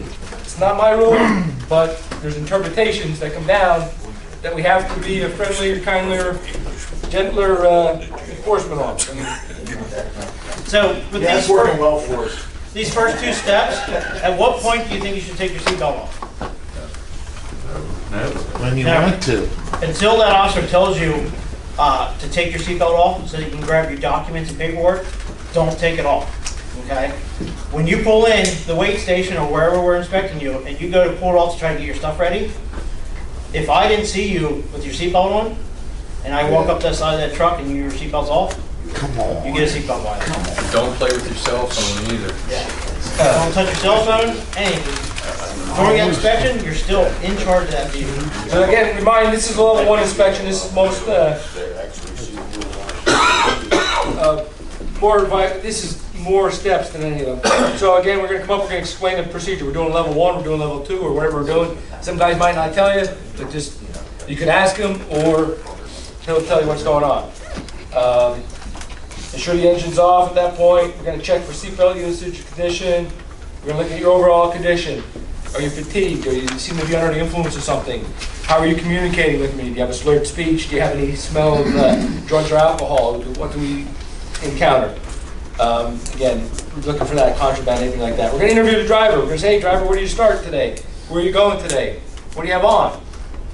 We're looking for low description, time travel, recent stops. I mean, many times I have an EOD, the driver's off duty, and he drove from, I do inspections up in Monte City sometimes on the interstate, and the guy stopped in Chambersburg for fuel, and he drove off duty for 133 miles to my location. How does that happen? You know, I mean, it's a false log. So we wanted to see where you were. When did you stop last? Oh, I needed a headlight at the Love's truck stop back in Maryland. You know, when we try and estimate their time and make sure that things add up to what they're telling us. Or they're in personal convenience. Driving from Maine to Florida. Well, I dropped the load off, I'm going back home. Well, no, the whole trip is from point A to point B. It's called old school, Gary. So, we actually had one carrier tell us that on Fridays, he would tell his guys, if you're closer to home, just to personal convenience and drive home. That's not how it works, because he's still supposed to be dispatched back to where they are. So, Again, you can't use personal we're going to collect all the driver documents. We're going to ask for your bill of lading. We're going to ask for your inspections, shipping papers. You know, we want to see your license, med card if applicable, stuff like that. We're going to check the shipping papers for hazmat if you have hazmat or dangerous goods. We're going to identify the carrier. At the end of the day, all our work is to identify the carrier. I mean, that's the most important thing, because we can do inspections all day, but if they're not going somewhere, it doesn't do anybody any good. So we want to make sure that the carrier is identified properly, because if you get a good inspection, you want to have that good inspection on your report. If you have a bad one, you don't want it, but you're going to get it anyway. Nobody wants a bad inspection, but it will affect your scores, insurance, it affects everything. So at the end of the day, we want to make sure that the carrier information is correct. And we're going to do that again. Hey driver, who are you driving for? You know, who pays you? Do you have a lease agreement with somebody? You know, how long you've been there? And just information like that. Again, we're going to look at the driver's license. We're going to look at the expiration date, the endorsements, the status, the class, the restrictions. Medical examiner certificate or skills performance SPEs if applicable. We're going to check the record of duty status for an hours of service verification. I mean, if you have an ELD, if you're running paper logs, if you're a short haul exemption, we're going to identify all that. We're going to look for DVIRs if applicable. We're going to review periodic inspection reports sometime. I mean, we're gonna look at the actual reports. We're gonna make sure that both vehicles are inspected. In Pennsylvania, if it's a Pennsylvania registered truck, it needs to have a Pennsylvania state inspection on it. The trailers can have a federal annual or Pennsylvania on it. Our sticker, that's our certificate, right? Because I know, like, some of the out-of-state drivers already called me, and they're like, hey, where's our certificate of inspection? I'm like, it's in the lower left of your windshield. You know what I mean? Right. So we're doing that. We're going to prepare the driver for the inspection. We're going to explain the process. You know, we're going to tell the driver, hey, we're going to go to the front of the vehicle and say, okay, we're going to turn your headlights on. Let me see your high beams. Let me see your windshield wipers. Blow your horn. Right turn signal, left turn signal, 4 ways. Horn, I mean, we're going to do different signals. We're going to go to the back of the vehicle. We're going to tell the driver, put your brakes on. We'll make sure all the brake lights work. We're going to do the left turn signal, right turn signal, 4 ways. We're going to check all the lighting, things like that. Quick question, when you say horn, are you talking about the city horn or are you talking about both horns? Either or both. Okay. Yeah, only one has to work, out of the two. So we're checking that. We're going to explain that thing. So then we start at the front of the truck. We're going to inspect the headlamps and turn signal, like I just said, visibility, windshield wipers. We're going to make sure that the washer fluid works. Again, some guys get excited when there's no washer fluid, you're going to get a violation. So just make sure your P-trip, or at some point, make sure you have washer fluid. A lot of trucks carry a couple extra gallons somewhere in the truck to have that. If you're out in the middle of a storm and you have no washer fluid, you're now a hazard because you can't see through windshield. So if that washer fluid, we ask you to squirt that fluid, if nothing comes out, then that's a violation. What if you have a gallon in it? It can be a Tensi violation. I mean, on a bad day, weather day, I can see that. You know, because it's going to be a hazard not being able to see the windshield. On a sunny, bright day, hey, get some more fluid in here as I'm going back to the car and doing something else. Your urine bottle does not count. Yes. So if you have a spare gallon in the truck that, say the tank's dry out front, and you have a Doesn't matter. spare You have to make sure it's in there. That doesn't okay, count. so you still get Every officer is make sure you different. have it. They might just get you a regular violation. I personally, if it's a nice day out and sunny and there's no windshield drivability issues, I'm going to say, hey, fill that up while I go back and do something. Right. Okay. But again, we have 600, 700 different people with discretion. Right. So discretion is Right. keep it filled up. Again, we're going to check the front wheel, the hub. We're going to make sure the hub's not leaking. We're going to make sure there's no grease leaks or oil on the inside of the brakes. We're going to check the rims, the tires. We're checking the fuel system with the fuel tank, make sure it's not leaking, or make sure the cap is on tight. We're checking exhaust systems, checking mirrors. Then we're going to inspect the front of the trailer. Again, for all air and electrical lines, we're going to make sure that your drive line and drive shaft is good and not compromised. And we're going to go to the back of the left and rear trailer. We usually start in the front, walk around the left, and go around the right. Again, we're checking all the frame body, hoses, open top trailer bodies, cargo securement. We're going to go back again, check the rear trailer, check the wheels, rims, hubs, tires, check the sliding tandem in the back, make sure that's properly secured and looks good. We're going to check the back again for the tail lamps, turn signals, the ABS, cargo securement. You know, then again, if there's multiple trailers, we got more work to do. Then we're going to go around the right, inspect the right side. You know, we're going to go up, we're going to check the saddle tank area, the right front of the tractor. We're going to ask you to come out and open up the hood. We're going to look underneath there. We're going to check the steering components. We're going to look at the suspension, the front axle, frame assembly, brake components, things like that. And we're going to inspect the other axles. We're going to check brake adjustments. Question we're on going that. I have a question on that. A lot of trucks nowadays and trailers nowadays have automatic slack adjusters that adjust the brakes. Right. If they're working properly, yes. Right. If they're working properly. What is your determination if the driver has or has not? I mean, how do y'all? Well, when we go over there and we measure them, if they are out of adjustment, then the slack adjuster is not working. Okay. Either because it's wasn't lubricated properly, or it's just worn out. So that actually automatically generates in the inspection process if they're out of adjustment. If it's it should be working, the brakes should not be out of adjustment. Because they say the new ones that are built now and put on systems that if you back up and set your brake, it'll automatically adjust them. Sometimes that don't work. Right. Yeah. And that's we're looking at the adjustment. If it's out of adjustment, it's out of adjustment. We have to put down that mark. what it is. We get under there and we'll tell you, okay, driver, make sure you don't have any, the brakes, you don't have your foot on the brake. No, we have the parking brake off. We tell you, we have your wheels chalked. We get under there, we mark it with chalk. Then we'll holler up, hey driver, hold the brakes. You hold the brakes, we have a measuring device. And we're checking the measurement of the distance. Usually if it's over 2 inches, you're out of adjustment. If it's below, generally, depending on it. But we have to also identify the proper brake chamber on there. So we may have a, you know, my glove or whatever. We're trying to see if they're 20 long, 20 regular, 30 long, what different what it is to make sure the stroke's proper. But we have to look at all that. But when we're standing out front, we mark the brakes and we'll tell you to hold them in. We check it. But before we do that, we want to make sure your air pressure is up to about 90 to 100, so you have proper things. So if your pressure is low, tell the inspecting officer, hey, just so you know, because we want to get a correct reading and we don't want to have to do it 2 or 3 times. If you see something, don't be afraid to tell the inspector, hey, I just want to let you know that my pressure isn't at 90 or 100, it's 70 or it's 50 or whatever. So that's part of that with the brake adjustment. We're looking at the push rod travel, where you have to identify the brake chambers, make sure they're proper, make sure they're secure, make sure the brake lining's good, not cracked or proper thing. We're looking for air leaks.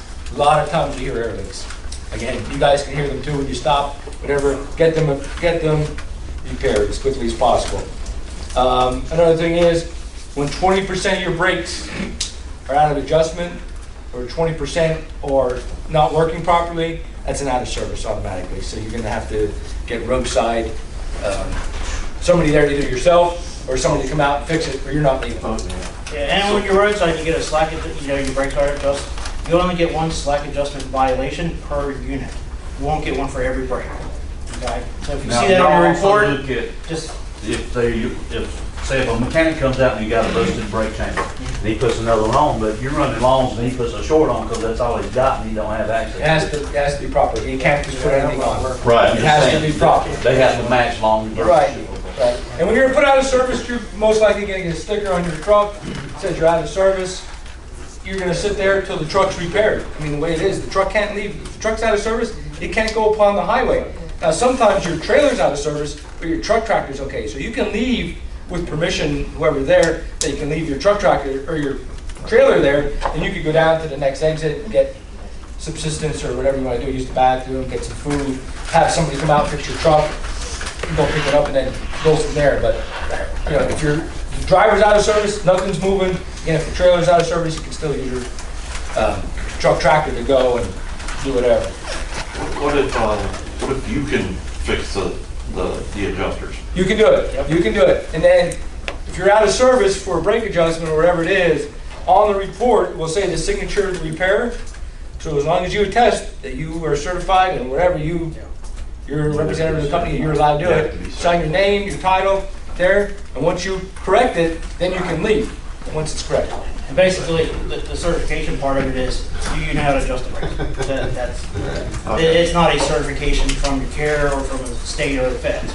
It's basically in the FMCSA regs. It just says you just have to know how they work and how to adjust them. Do we have to show you, like after it gets repaired, do we have to come and show you? Or, no. Or just once it's repaired, we can... A lot of people have a misconception it has to be re-inspected. We don't re-inspect the truck. You're testing that is correct. If you get out on the road and get in a crash, or somebody else stops you, they're going to look at it if you didn't correct it. Or if you didn't sign the report. You know those lawyers we talked about? They look at it. So if you have someone else come in and fix that, they have to sign that report so that you can leave that location. But we can also sign it if we repair it. If you repair it. Okay. Everything we do, everything's all fine and dandy until the fatal crash. And guess what? Everything I did on that truck is going to be looked at with a fine-tooth comb. Everything that the inspector did, the carrier, anything you do, if you put in a DVIR and say that your light's out when you return here tomorrow, and your headlight's out, and there's something else wrong with the truck, and then on Tuesday you go take that truck and go down on 81 and get into a horrific crash, and it wasn't repaired, and then there's a lot of questions. Did you fill out a DVR? Did you report it to your carrier? Did the carrier do something? Why didn't they do it? The mechanic. They're looking for negligence. They're looking for everything. Like I said, they're looking for, if I inspected the truck a week ago, they're looking at my inspection. They're going to come talk to me. What did he see? Did he do this? Did he do that? Everything gets scrutinized a lot more. And that's why, at the end of the day, if I see a violation, whether I agree with it or not, I put it on paper because You go down the road, 2 miles down the road, get in a fatal crash. Everything I did, that federal report is being scrutinized so much. And you know, when we talked about depositions with lawyers and, yeah, all this is paperwork until something happens, and that's. Yeah, you just want to make sure you're doing it. Like if you have something wrong with your truck, and we want to make sure that the carrier is aware of it. And whether it's a speeding violation or whatever, we still want the carrier to be aware of it so he can do some counseling or whatever he may do. I mean, some people have incentives, some people have a discipline system. There's different ways of having violations or not getting violations. Every carrier does it different, but at the end of the day, the carrier is responsible for putting the trucks upon the highway, and they're to be notified because we want them to know. And we find sometimes with speeding or bad violations, whatever it may be, a driver may get the report, but he doesn't hand it in to Barry or his safety guy. He's looking for a new job before Barry finds out about it. He's trying to hold it from him because of these violations. They don't want to tell anybody. So they try and get a job quick, and then by the time everybody finds out, he's gone. But it's really important for the carrier to know and let them know right away. We're looking at ways, possibly, nothing's been done yet, but as soon as you get an inspection report, somehow notifying the carrier without it have to go through the driver coming back because he's in a different state, it could be closed. It's really a tough thing because the carrier's responsible, but if you're not aware of it, we're trying to figure out a way that we can notify the carriers quicker, just so he can be aware of it and take the appropriate action, whatever they deem per policy or whatever they want to take at their discretion. That's why it's important at every inspection, make sure I get the hard copy of that paper as soon as possible. Like I have to sign off on them, and most of them I have to forward back to the inspecting agency or whatever. You have to certify the report, right? Just so they can say they're aware of it and they corrected the problems, or they're aware if it's a driver violation that they're aware of what the driver did. And that's it. I mean, if there's no violations, it's good. And the future of that with the 15 days, if it's not sent back, the future is where the Pennsylvania State Police is now sending out a letter to let the companies know that they haven't received that or that it's not certified. In the future, there will be a citation attached to it automatically because even if it's we're talking thousands and thousands a week of them not coming back. It don't matter if it was no violation, it was a clean inspection, everything's good, I still need that thing because he has to maintain it in his file. Yeah, some of the states require even I have to respond to. So even the clean inspection, you have to. I have to have it all. Yep. Yep. Signing a printout. So then we're going to inspect the brake warning systems, the ABS problem. A lot of times you're going to get up, say, okay, driver, turn on your truck. I want you to pump down the brakes. And we're going to stand there, we're going to look for the audible alarm, and we're going to wait for the light to come up on the dash. Usually around 55 PSI, that will activate, and we'll make sure that's working properly. We can do an air loss test. You apply the brakes, idling, governor, cut in, when the pressure's about 80 or 90. We're going to have you press the brakes. We're going to make sure you're not losing air. A lot of times that's very important. We have an air leak to see if you pass the air loss test. We're going to look for steering wheel ash. We're going to look, make sure that when the engine's running, make sure the steering's okay. We're going to check for fifth wheel movement. We're going to complete the inspection. Like I said, we go back with all that documentation, all our notes. We're going to have all the brake measurements. Chamber sizes, we have to have all that stuff down there. So when we go in there, okay, axle 1, front, chamber size, 20 long stroke, 2.5, brake measurement, 1 1/4, same deal. So when you wonder why the inspection takes so long, when we actually completed it and was sitting in our car, it's because we have to fill out all this paperwork. Yeah. It's not because we're trying to just make you stay there and irritate you. Okay? Unless you irritate first. Yeah. You know, and also, when we're doing this inspection, what should you be doing in your ELD? Because you're no longer driving, right? A lot of them will change their own status, but you have to go in there and say that you're getting an inspection done. Okay? And that puts you on duty, not driving, but it will mark it as for an inspector. Okay, that you're getting that inspection done. That's important because if you go down the road 2 days later and somebody's looking at your log and you show them, oh, I just got inspected, and it's not listed on the ELD, violation. That's going to be a violation? No. That's why them remarks are important. Seriously. Yeah. Everyone at ELD I've never done that. To the minute. Never done that. Again, we're gonna complete the inspection, complete the documentation, we conclude with the driver, like I say, this is your report, this is me, this is where we are, this is you, this is your truck, this is the carrier, you know, these are the violations. A lot of times I will bring the driver out of the truck and say, hey, this is the error, this is where the air leak is, or this is where this is. I mean, mark it with chalk or whatever, but I will show the office or the driver so they're aware in case somebody's coming out to repair it, I'm not gonna be there. They can actually do it. I've already let the driver, here's my creeper, go in here, take a look at this. I'm gonna show you where it is, so that when the guy comes to repair it, he knows exactly where it is. Sometimes we highlight it with chalk, something to help you guys. But that's Scott and I, not everybody, some people come up, here's your report, sign, have a nice day, see you later.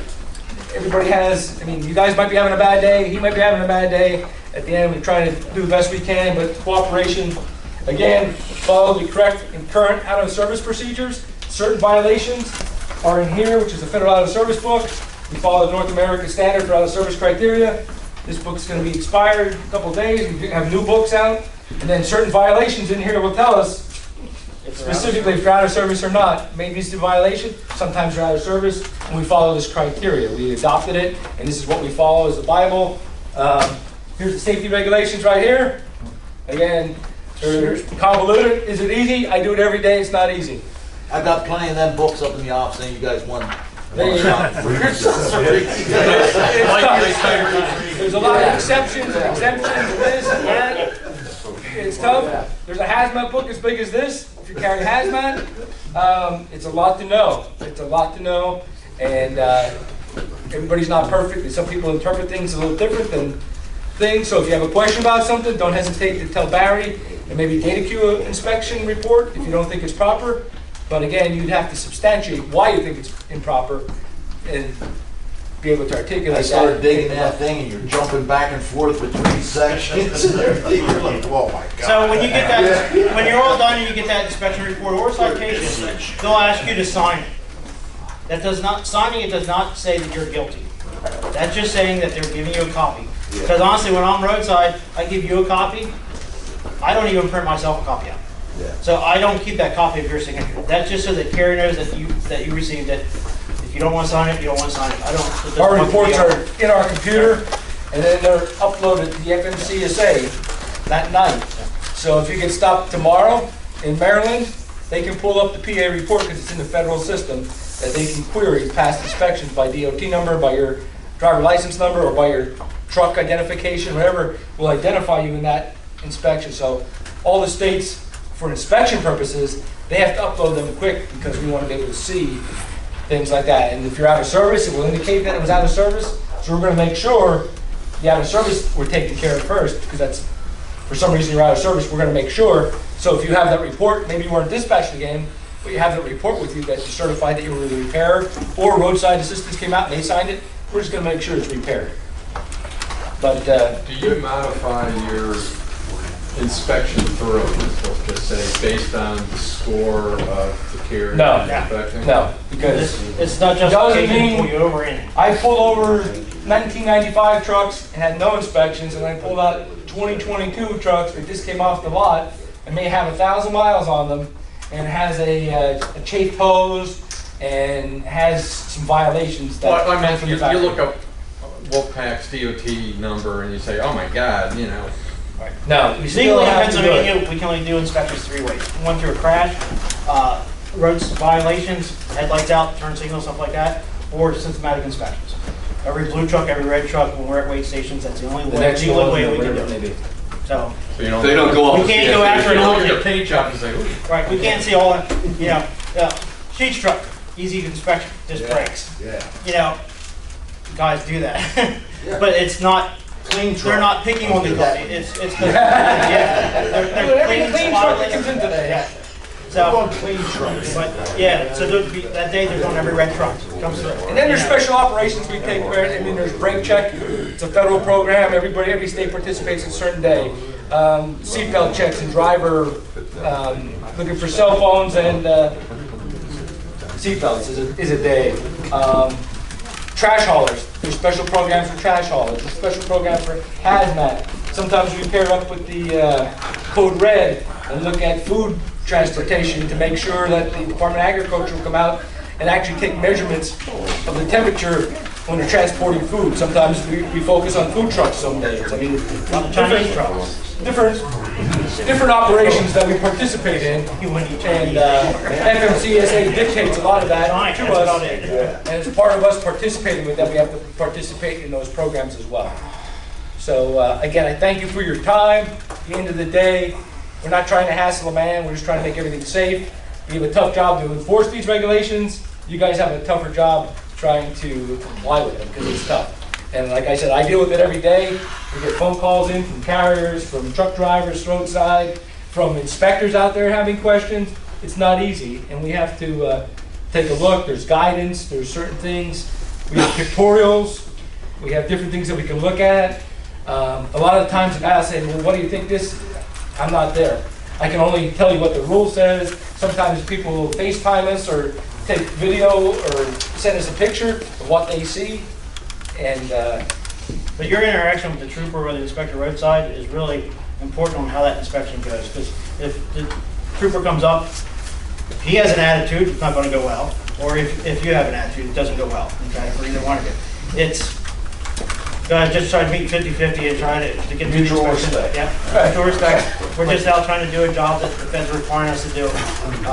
Nobody should be refusing to sign anything like that. That doesn't help the situation at all. You know what I mean? Just mutual respect. I know I was a trooper before they started these regulations, and there were some horrendous crashes that occurred that wiped out entire families and stuff. So it certainly, you know what I mean, warranted. So. One of the reasons for when they go through mix that class is why a lot of the program started is, I don't remember her name, they show you a video of a leaf spring that came off a dump truck, went through the windshield and killed a toddler in the car seat. That's what started a lot of the programs. Was safety parts falling off trucks. Her last name was McGowan. Yeah, it's a very hard video to watch. So I mean, it's all about safety. We don't want you guys getting hurt. We don't want our dogs, innocent cars getting hurt. Families hurt, because there are families too. Or officers. So. Well, I want to thank you guys for your time. I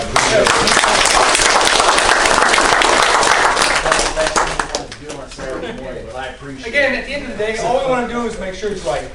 It doesn't matter who the carrier is, doesn't matter who the driver is.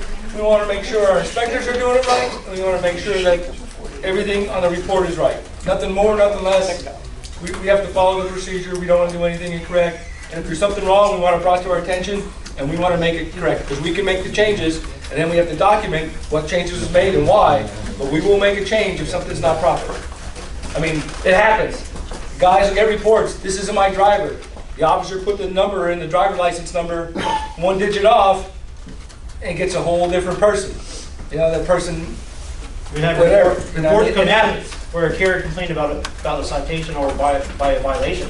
While looking at the report, we saw that the driver and the officer roadside, they missed violations. He didn't list it right. So we added 4 more violations to it. It's a right. And what they were complaining about had nothing to do with the violations. We just want to make sure it's right. I mean, at the end of the day, nothing more, nothing less. Yeah.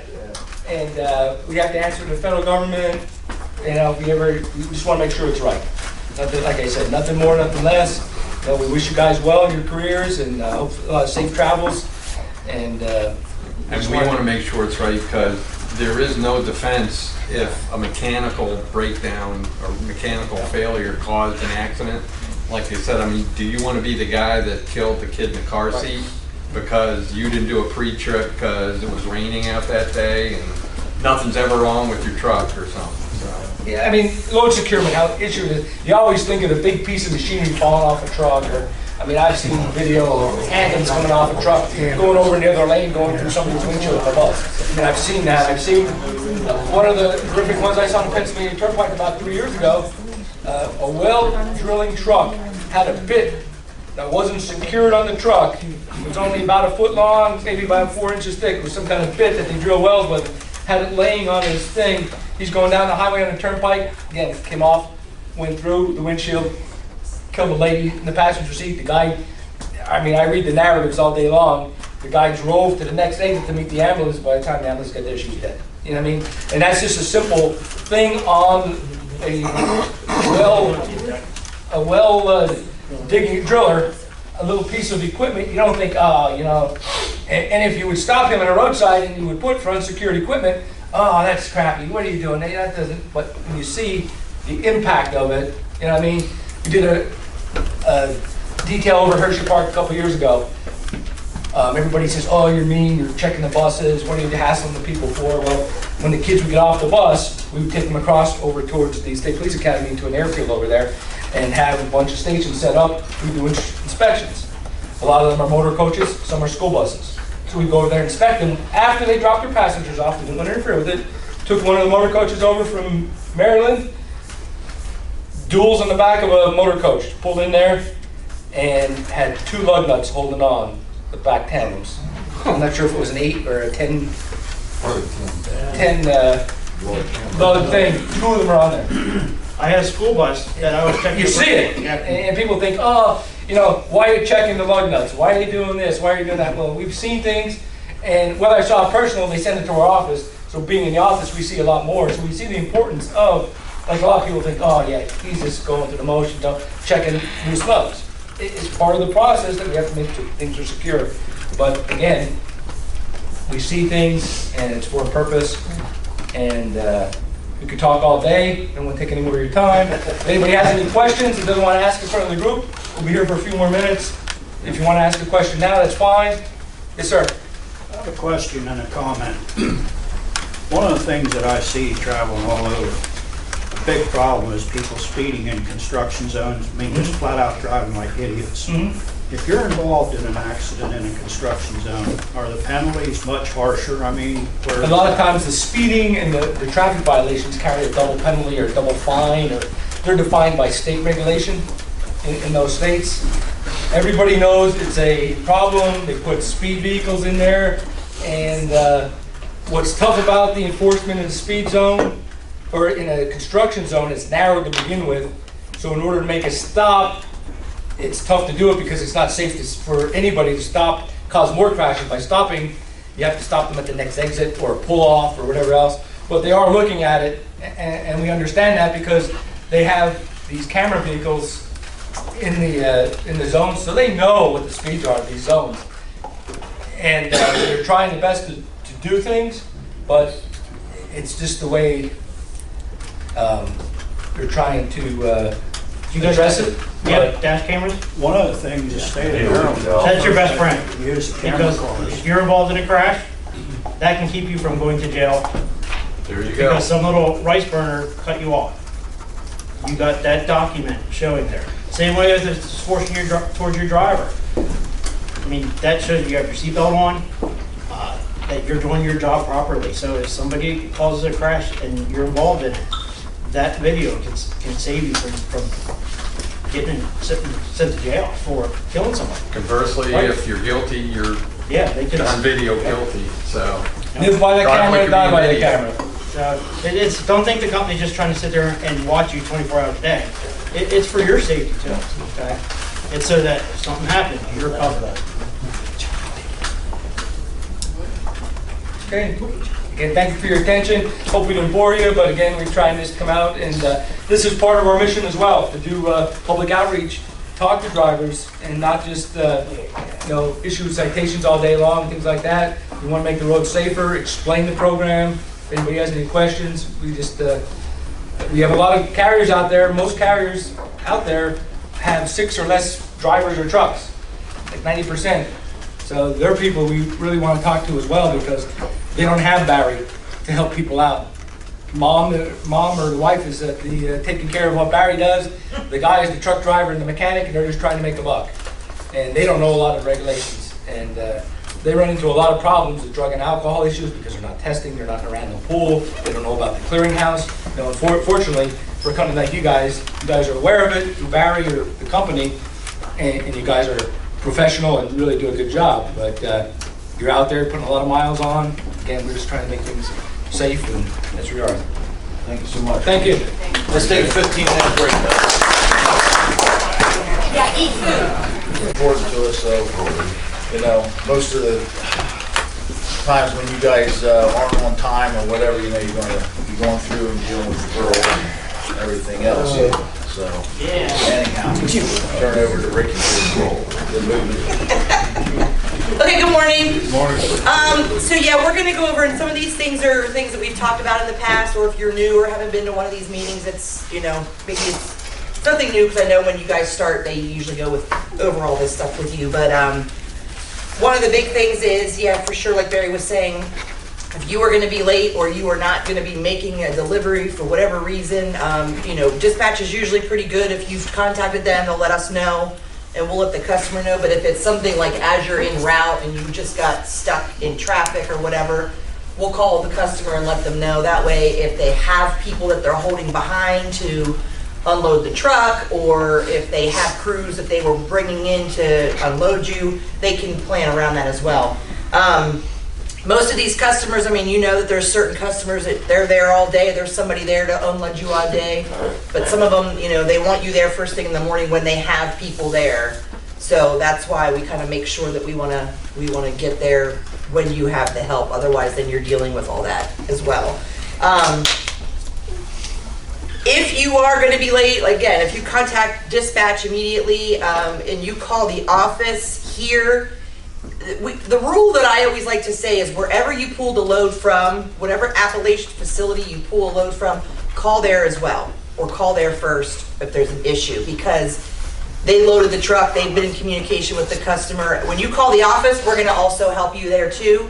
But sometimes if it's a load discrepancy, and we'll talk about that here in a minute, they know all that stuff. So just keep it in the back of your mind that wherever you pulled a load from, that's kind of your first line of defense on the Appalachian side. Obviously, you're contacting dispatch, Barry, Mike, Francesca, whoever, and just talking to them. But otherwise, the branch is going to be that other, you know, AIS first person you call. So when you are, and I know you guys have, you know, on the dispatch side, but we also very much look at your dispatch emails when you're arriving, when you're departing. Sometimes if there's any issues that come up, we have access to the dispatch email that we can go and look something up. I track all the drop trailers to the AIS customers, so I'm always looking at what trailer you're dropping and what trailer you're picking up, because I have to record that for billing purposes and getting the switch out schedule and all of that stuff. So please make sure, please make sure anytime you are coming and going to a customer, you're sending a message into dispatch. And then you're also sending those trailer numbers into the dispatch email and on Samsara. Mike and I were actually just talking about that. So sometimes when I have to contact them about a trailer number, it's usually because I haven't been able to find it in the email and I haven't been able to find it in Samsara. I'm pretty much a pain in the ass, and usually if I can't do it myself, then I have to bug somebody else to do it. So that's just an important piece for us as well. So when you're not getting unloaded at an AIS customer, and we know we have certain pain in the butt customers that are, you know, they like to take their time, or, you know, if you do get there late and they have other trucks that got there before you, or we had a delivery time at 7 and another truck just showed up early, you know, we try to do our best to communicate with them. But, you know, we use discretion. Like if you get there and it's 5 minutes late and you're like, hey, they're not getting me unloaded, I mean, I like to be prompt and all, but that's a little bit much. But I mean, we're talking like 30, 40, you know, 60 minutes, and you've been sitting there, you know. And also keep in mind what's going on around you. Again, if you got there late and another truck got there before you, you know, us calling there and calling the office is only going to go so far. They can avoid our phone call. They can avoid you standing in front of them. So sometimes when you guys call us and you haven't even gone and seen anybody and asked them any questions, you know, again, they can avoid our phone call if we call. They can't avoid you standing there. So please make sure you get out and you go get in front of somebody. Hey, what's the deal? That way when you do call us, we can be like, well, Larry talked to so-and-so and they said this, this, and this, and we have all the details that we can try to help you get moving a lot quicker. I'd like to just jump in there. Yes, please. There are some times where you guys gotta get out of the damn truck. Just so you know, you don't have your paperwork, or you don't see your load or whatever, get out of the truck. You don't have to call us right away and say, hey, this isn't here. Like, get out of the damn truck and go in the office and find out what's going on. You know, and the other thing is, is like, we allow the customers a two-hour offload. So if it's going beyond that, like, find out what the hell's going on, but don't sit there 3-4 hours and then call us and say, hey, I've been sitting here 4 hours. Like, you will see fire come out my ass. That pisses me off. If we're not aware of it, like, that's when You guys won't see it, but we'll see it. Yeah. That's up to you guys, you know, like I said, they got 2 hours. If they're working on you, and, you know, if something, you know, and hey, if they're working on you and we're a little over the 2, like that, all right, at least they're working on you. But if you're sitting there for an extended period of time, that'll piss me off. I can tell you, that's fire. And I know, like, Samsara records stuff, but we're not monitoring Samsara. Like, we're not, I mean, unless we have to go look at stuff on Samsara, or we're like stalking you to make sure you're getting somewhere on time because the customer's calling asking where you're at. Like, that's really the only time that we're going on Samsara. So we're not monitoring that. So if you are not getting unloaded and you call us at noon and your appointment time was at 7, like, you know, because we have, you know, we do have people we can get involved. You know, we will call the customer ourselves if we have to. We will also call the account managers that deal with them because they have that relationship and they might know, you know, because sometimes when we're sending out the confirmations to the customers or we're communicating to the customers, we might be communicating with the purchasing person or the, you know, somebody up here. And if they don't do their due diligence and tell the people that are unloading your truck that you're coming there, because I know sometimes you guys show up and they're like, well, they said they didn't even know we were coming. Well, sometimes the right hand isn't talking to the left. That's not our fault. That's not your fault. You know, that's on them. But we also have to make sure that, you know, we're communicating with them in enough time. But again, it doesn't. Now we're going to make you dance. Guilty. Hey, now I'm gonna make you dance. Guilty. Now we're going to do a jig. Now we gotta finish up. Back up. And then also too, when you do have some of those late, when you are not getting, and like Barry's saying they have 2 hours, please make sure you're documenting your time and that you report back to us when you are getting unloaded, because we do track and charge for detention charges for any time after the 2 hours within reason. I mean, if it's, you know, something's going on and, you know, you only have one guy there unloading you and he's actively working on it, I mean, we got to give him the benefit of the doubt. I mean, but if they're just being pains in the asses, then we want to make sure that we ding them for it, so the next time you go, that's not going to happen. Because you might run along on Monday, Kyle, where you're going. So you're supposed to be there at 9:30. Just watch them because Casey was there last time. Which one? Yeah, your boy in Philly. Oh my God, dude. Oh my God. Wait to get you motivated. Yeah, that fucking guy does not know how to operate a work truck. Stay away from him. No English, no English. Oh, no English. No English at all. No English. That dude that runs And we know we have some of those customers that are like that, and you know, we tried to do, like, after that last time when Casey was there, we tried to make sure that, like, hey, salesperson, you tell him we're going to be there at this time, and hopefully that $500 detention charge he got the last time was an eye opener, that he's not going to do that to you on Monday. But if he does, we want to know. So, okay, what else do I have? Is it Mac Drive?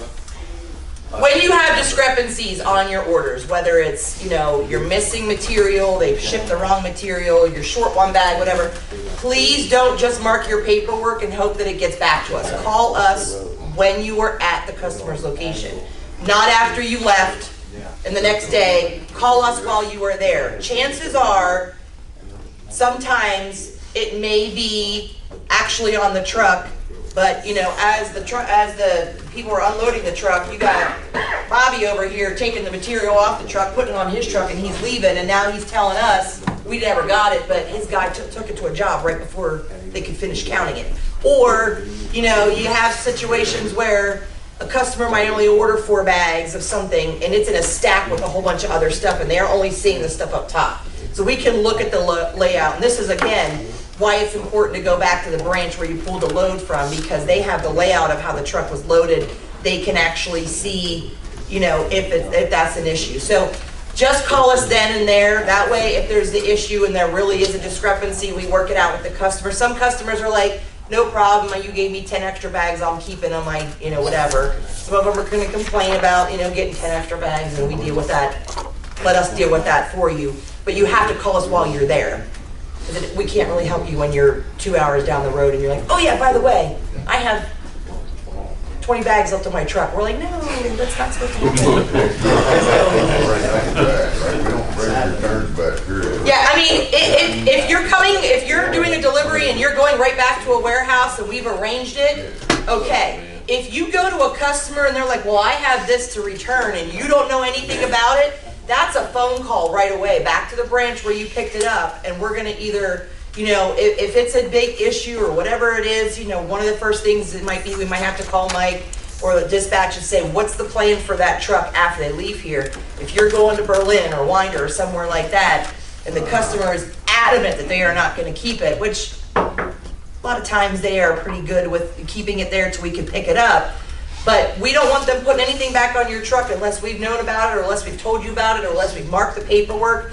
Otherwise, it's not going to happen. But if you are coming back empty to one of those locations, then yes, we will make the arrangement. We'll do that. But we're not bringing it from, Connecticut or upstate New York when you guys usually have to drop down into Berlin. Now we've done it and we've short shipped from Berlin, but we want to, try not to do that, sir. Eclair Insulation up there in Eclair, they get their stuff on skids and they got Climate Pro. We need to get at least the first top taken off there because they have a hand truck and it's up against the roof and you can't get it out. Okay. Yeah, I know they've gone back and forth whether or not they want the stuff palletized or they don't want the stuff palletized, so I'll keep that in mind because I deal with them directly too. Thank you. Yeah. And again, with stuff like that, when you guys are the last people that the customer sees, and you're the last line of defense for when you're doing these deliveries. You're seeing this stuff and you're experiencing this stuff that we don't know about. So if you don't tell me something like that, we can't make it for the next It took me and the other guy to get it out because it was up against the ceiling to pull it out. How the hell we getting it in?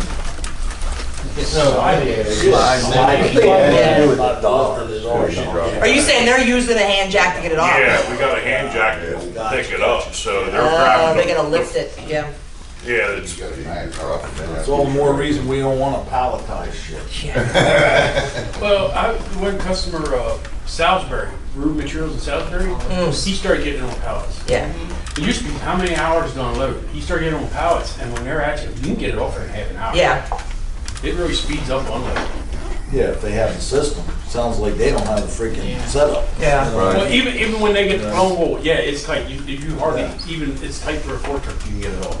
Yeah, because you figure those pallets are another 4 inches high.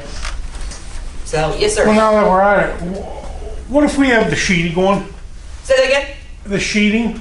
And it's kind of like turned sideways, and you get a customer like Cavo who tells you to drop it on the ground, and it busts open. Who's liable for that damage?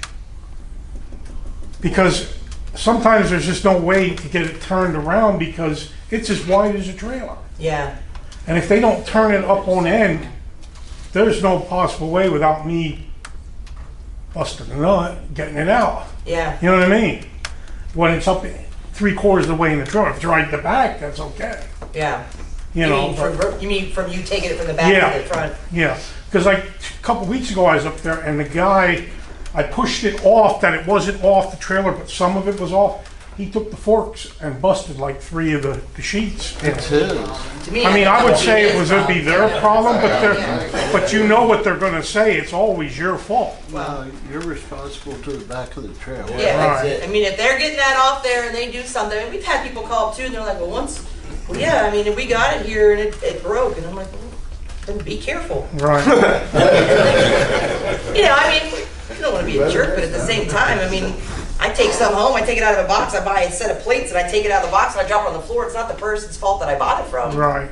So. Well, since we're on that, Cabo, Utica. Yes.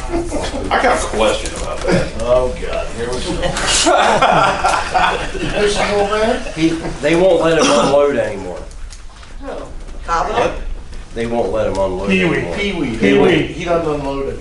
Oh, no. He's stabbed and tired. Because they don't get off to help you at all. They won't come out. And anytime you guys are somewhere and you have that, I mean, please make sure we know. They don't ever do it. Well, they do. Yeah, they do now. They do now. 3 guys come out and help you. Yeah, they do. I was just, we need to know like 4 guys. Pee-wee stabbed and tired. Yeah, yeah. They used to have people come over and help. Okay, so I think Well, if we stay mute and we don't complain about it, it's not gonna change. Yeah. You know what I mean? You do get help now. Okay. They, I mean, when you have issues like that, when, you know, you have issues with directions, I mean, like I said, and I've said this countless times, and I repeat it countless times with our account managers, like when they're setting up these new customers, one of the things is, and I'm a pain in the butt with them when it comes to this anymore, if they don't give me the directions on like the paperwork that they're submitting to set up a new customer, then it's left up to us to figure out what the directions are, which is usually Google Maps. And that doesn't help you guys. So then, you know, now I know we put directions on the paperwork, it's supposed to be on the paperwork, I know it's not always on the paperwork. I don't know if you guys just were like, okay, yeah, no, I'm not going by that, I'm going by what I know, or where like my thing. Just let us know if there's something on there that we need to change. I've had it where somebody has changed it, and then somebody came back and said, why did they change it? This is what I said before. And I'm like, oh, well, like I'm not there. So, well, Sometimes it's a unfortunately, non-truck route and y'all don't know that. well, I'm sorry? No, sometimes it's not a truck route, Right. y'all don't know that. Right. So, I mean, we're trying our best to look at a map on a computer, which doesn't help you guys out. So anything that you can do to say, hey, look, you know, when you guys are going in here, just tell, you know, put a note on the paperwork that they have to back in from this street instead of this street, or something like that, that could help us help you the next time around. So, I mean, but any of these things, like the unloading, or when you go to a certain customer, if there's issues, I mean, let us know. I mean, even, you know, when we were making jokes about this last time Casey went there, Casey called, he's like, I had to get loud with this guy, I just wanted to give you a heads up in case he calls. And I'm like, nope, it's fine, you deserved it. You probably deserved it for just making you sit there for how long? 9 hours. Yeah. 9 hours. That guy was a douchebag. All he could say was, no good.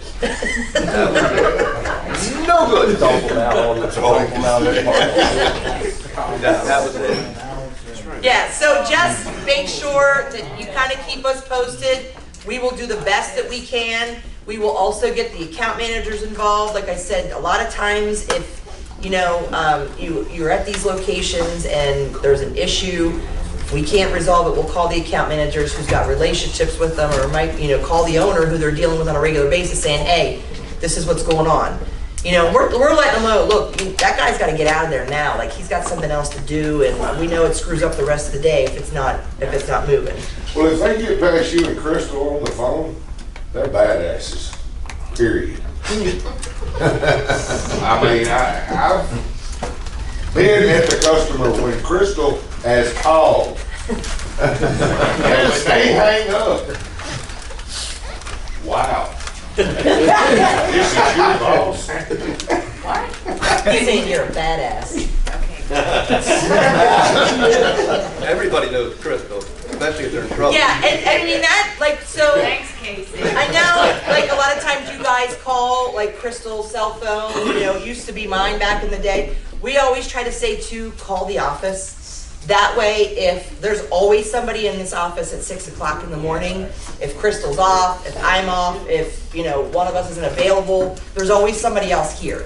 So always try to call the office too. I mean, if it's during the middle of the day and you call Crystal, great. I mean, but if it's 7 o'clock in the morning and you call me and I'm not even in the office yet, even if I do get to my phone in time, which my phone sucks in my house, then I'm not sitting in front of a computer, I don't have anything in front of me, so it'll be kind of a pain for me to help you. So that's why I always like to tell people, call the office, that way you always make sure to get somebody on the phone. Even if it's like they can't fix it right then and there, they can start getting Mike or Francesca involved, or Cindy or Barry, or, you know, whatever, but just call the office as well. And then the only other thing I had was just what we already talked about with discrepancies, is just making sure you call them back when there's ever an issue with anything, and then we'll get it handled. We know that there's times right now, it seems like it's happened more, I mean, it hasn't been happening as often, but like you unload a truck or one of the master packs is missing one bag. Well, we don't really, it's hard to say when they grab a whole stack of material and put on the truck, it's hard to tell if one bag is missing from the bundle. So that's a manufacturing thing, that's just, you know, we just gotta make the correction, so. Thank you guys for all that you do for the Appalachian customers and for us. I know, like, in the process right now, like, we're in the process of hiring an account manager in South Carolina, and I can't tell you how much I explain to them, you know, the relationship that we have with Wolfpack and how we work very closely together. And when you start to talk about how us and the trucking company are that closely tied, it makes a huge difference. And we always reiterate over and over and over again that, like, we are what we are because of our service, and that includes you guys. I mean, we talk you guys up, and, you know, when we call and they're like, oh, you guys are the ones with the nice trucks, or, you know, oh, we love so-and-so, or, you know, they know you guys by name. You know, you guys do your little side things to help them out too, and they appreciate it. I mean, when we go, we do these trips every year where we take our customers, and it's an incentive trip, and we do a meeting, and they always talk about how great our drivers are, and that's really important to us. And then it also is something that we make sure that we let other people like Wolfpack know. If we ever get a phone call and someone says, I just want to tell you that your driver this morning was blah, blah, blah, don't worry, we're speaking for your behalf. We let Mary know, we let somebody know that you guys are doing a good job, but we really appreciate everything you guys do for us and help get us. And these last couple of years have been very trying, but it's just been nice to know that we have you guys on our side as well. So thank you so much for what you do for us as well. We do appreciate it very much. Yes, so stop telling the customers to call us and give you a pat on the back. Come on, boys. And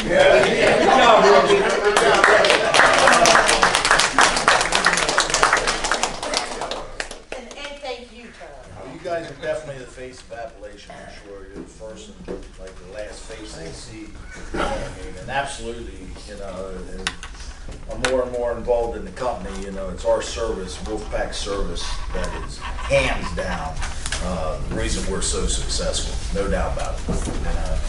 So hats off to you guys, except for Randy. Just call it sprayer.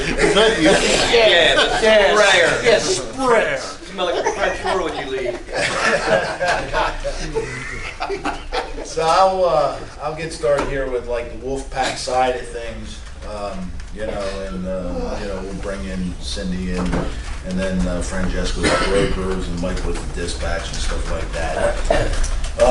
You know, it looks like right now, you know, all you guys can see, things are definitely slowing down out there in the market, you know, as interest rates go up. You know, it seemed like it came literally started to come to a screeching halt within like a week. You know, orders, everything like that, you know. So, like, you know, calling us up saying, you know, hey, can I do another flip out of Berlin and stuff like this time period we're in right now? Like, believe me, if I can run you 70 hours, we are going to run you 70 hours, you know what I mean? So we're going to give you as many hours as we possibly can. I'm not trying to take any money out of anybody's pocket or anything like that, but absolutely right now we're in a bubble, a slowdown period. Ultimately, nobody's projecting this to be a long-term thing. This is always our slow time of the year anyhow. This is typical this time of year. I mean, the last 2 years of craziness has been atypical. This is more of a typical time frame for us. Like, even though you think it's starting to get springtime out, it actually does slow down a little bit right now. And there's a lag between building over winter slows down, you know, so till we catch up, we're a couple months behind the builders, you know what I mean? So there's always a lag time. And what kind of went on since COVID? You had COVID where the whole country shut down, right? And we kept running. I mean, we packed the warehouses full. We literally carried you guys just by building inventory. It wasn't like anybody was building out there or anything like that. We just, you know, built this stuff to warehouses. And then it turned around and we went into this crazy period. Like, we had orders that we had to cancel the orders because there was no way we were ever going to fill. Like, I mean, it was just page and page and page. I mean, anybody knows Terry down there, like his board was just, couldn't even use it no more, you know what I mean? let's buy another one. So, you know, as we went through that period, like, what all the analysts and stuff that look at this, get paid to look at this thing is, we're returning to a normal operating lifestyle, right? Like the 2019 period, you know, pre-COVID stuff. That's what it's not that necessarily that business is slowing down, it's just normalized. You know what I mean? So there's a little bit of that going on. There is a big, you know, the federal government put out this Inflation Reduction Act, which is huge for insulation. There's a lot of program and benefits out there, which JM's handling all the paperwork and stuff. So as our customers buy insulation, they will even help submit the paperwork to get these rebates and stuff, you know. So there's a lot of incentives out there focused towards our industry, you know. So pretty much what I see here is we're in a little bit of a normal lag time for us, but I think it's going to be very short-lived. Now I'm just being honest with you. That's where we're at right now. I hear we got a big new customer down south, right? We have been picking up quite a few customers. Some old customers that we had lost, we picked up. Tony Thompson and the sales team has been doing a fabulous job going after additional customers and stuff like that. Things are good. I foresee very good increase once we get through this dry period. So I just wanted you to hear from me. No one's trying to starve you or take hours out of your pocket. Believe me, if we got the hours to give you, you're going to get it. We get question? So that's kind of where we're at in the industry right now. You know, it's projected very well, but you know, we're in a lapse period here for a little bit, so we'll get through it. You know what I mean? So at that point, Cindy, you want to come up and we'll start with the paperwork end of things, because that's kind of how the trucks go. You guys got to deal with the paperwork issues, and then we'll talk about the brokers a little bit. Brokers, all you guys have been driving truck long enough to know they're a challenge for you. You ought to see us in the office. They are. If I could never do another broker again, I would do away with it. You know what I mean? But we're, you know, obviously with fuel and the cost that it is and stuff, we don't want to run deadhead miles. So we're just stuck, you know, trying to get through them and stuff like that. So that ain't how we get some. I don't have much, but you guys know what my big issue is, right? Right? Paperwork? Nobody knows what my issue is? I do. Paperwork. Well, if you've gotten a phone call or email from me, you know it. Usually I'm calling for paperwork. On a weekly basis. So I just need all of your paperwork in Samsara. Everything. I don't care if you... We do too. If you don't think it needs to be in there, put it in. Just put it in. Like this one's your JMBO, and some of you can't see it in the back, but I'm sure you know what it looks like. They have to be in there. There's times the warehouses need these, and I don't have them. I can't find them. So if it's in Samsara and you hand it to me, at least we have it more than once. Your AIS ones, these ones. I need all of the pages. This one and the packing slip, like all of it, in Samsara. Can I speak on that real quick? Yes. We do have a couple of customers that we're delivering to their customers. So when you are going, if you guys ever delivered a Spirocco's for us in Waynedown, New York, Middleburg, PA, all those ones, those are actually to their customers. So Spirocco, who is our customer, who we bill, who pays the bill to Appalachian, does not get a copy of that packing slip unless it's from us. So usually they're reaching out to us like the next day after you've delivered to that, asking for that paperwork. So from the time you submit your hard copies of paperwork to Wolfpack, they do what they need to do. Barry shows up down here a couple times a week with a packet of papers and gives it to the one girl down there, and she files for us, and we'll send them copies of that, but they're asking for it the next day, which we can get it immediately if you upload it on Samsara. So it's very helpful, and the packing slips is what they're looking for, not necessarily the bill of lading, but the packing slip, because that shows exactly what they received. That's really what we need to see. So that's where we actually it would really be helpful for us as well. And when the customer's saying about discrepancies on their orders, we'll go back and look at the packing slips that you've turned in to make sure that there was something there, and then if it wasn't, then we'll start questioning it. So that's why, we really want to see the packing slips on the Samsara as well. Thank you, sorry.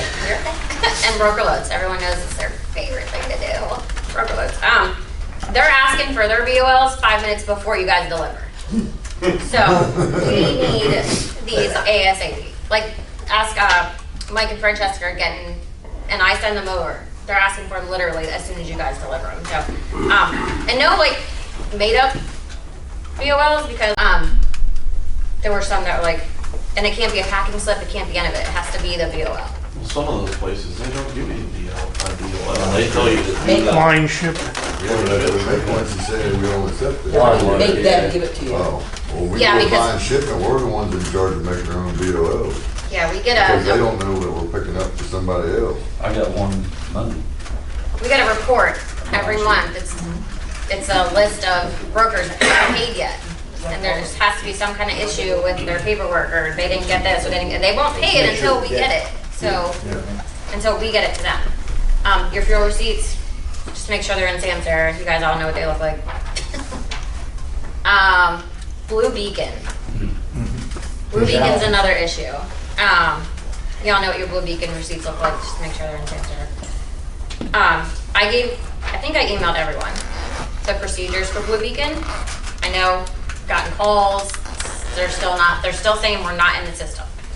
We have a national account with Blue Beacon. Any Blue Beacon you guys can go to, there should be no issue. There's Yeah, that's Middletown. There's like If you just say As soon as you say Middletown, Pennsylvania, they got it. Okay, so say Middletown, and then maybe that'll help. But I've been back and forth with Blue Beacon all the time with the issues. I'm like, you guys need to get your shit straight, like, because we have an account. We shouldn't have to be using our company credit card, or you guys paying cash or out of pocket for your truck washes. Like, we haven't, so I didn't mean to swear, but Blue Beacon's on my last. Never heard I haven't had to speak in front of a room since like high school, and that was a long time ago. Your lumber receipts, these are important too. Make sure they're in Samsara, or you get them to, not or, just make sure they're in Samsara.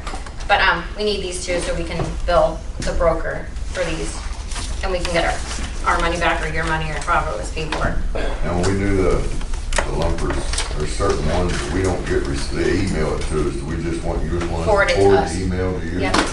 Yeah, I don't think we can put those in Samsara, but as long as we have them Well, yeah, that's, on I file. thought that's what we did the last time that issue came up, we emailed it straight directly to you. And your escort fees, Yeah. lumber and escort fees. Is there any way we can, when they do the lumper, if a broker says, say, just off the wall Walmart, and there's a lumper service fee, is there any way we can get some kind of notification if it's prepaid or if it's something that, because a lot of times they're prepaid. But when you go in, I tell you, It's covered in the freight cost. That I don't know, because a lot of the times, we don't, like, when you book the load, the broker does not say it has a lumper service. so they don't put it on the. So like, you don't know that sometimes, or what they will do is like they'll put in, if there happens to be a lumper fee, have your driver call this or pay this, like JB Hunt. Yeah. Whenever there was like a lumper for JB Hunt, you always call JB Hunt, because JB Hunt will cover it, and if we pay for it, they will not reimburse it. If you can get them to answer the phone. If you can get them to answer. But, so like, they're terrible with that, but 9 out of 10 times, the broker's not gonna tell you if there's a lumper fee, you know, for it. I wish they did, they don't, you know, but we'll cover some more of that, like, a little later. So JB Hunt, Mike, you gotta call them to get them to cover? JB Hunt's one of those places, like, you wanna call them, and they will pay for it. We haven't been dealing with JB Hunt lately, because they pay like shit, and, you know, and they're hassle sometimes, so, you know. Most of us have been around long enough, we know who and who don't, as far as numbers. But, you know, so that's with that, but with the lumber fees, no, they don't say. Like, yeah, you're gonna get there and there's an unload center. During working hours, you know, there's paper fleet one checks that you have in there. We can issue, you know, payment for the lumper fees electronically through them things, you know, but you gotta call in. Don't call me in the middle of the night and expect me to do it. You know what I mean? Some won't. Won't take cash, or credit card. I agree. Yeah, they want it electronic. Yeah. You ain't got something to do all Yeah, and that literally takes 2 seconds to do that payment, so it's really quick for me. Me and Barry, I think. We just get a money code and, Yeah. me and Cindy, and if we're not around, Carl down here in the office, but I don't know if he'd be first in doing it, but he. I would call me first, because Barry's, you know, a million places at once, and Carl's busy too, but not saying I'm not busy, I am, but I can do it. I'm your first contact for those. Sign and date the bottom of all your paperwork. Signatures are important too, because like with your packing slips and stuff, they want it signed. Yeah. So make sure you're signed, like there's an example down here. So there should be a space on Sign our and packing date. slips There actually is. for the Yes. driver's Yep, initials. there is. And I try to. Randy, not just an X. That's not your signature. I don't put an X. Don't spray the perfume either. Spread. That's my mark. If you need the Blue Beacon instructions, let me know. I have some at the office, or I can email them to you. And any issues I need to know about Blue Beacon, because then I let our contact know, and she tries to fix it, but never seems to get fixed. So Middletown, PA, if we, and, you know, Make sure everybody they try put that. that in. Make sure it's spelled. Yeah, they don't spell it right, that's what I mean, if they put P-A-C-K in there, it's not. Right, that's always a problem. Oh, it's over here, right here. There's someone out towards Pittsburgh that's called Wolfpack. One in Texas, one in Pittsburgh. Pittsburgh. That's the one that got me, the one in Texas. There's one in Iowa. There's And if your paperwork's missing, the big thing is that's how I bill out brokers. And that's how I bill out some jams. I do some jams and then they do some down here.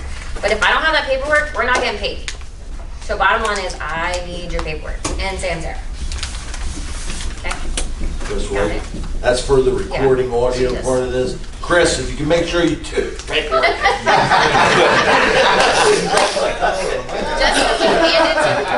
Just because you hand it to me, that's great. Oh, when it's every week the same guy.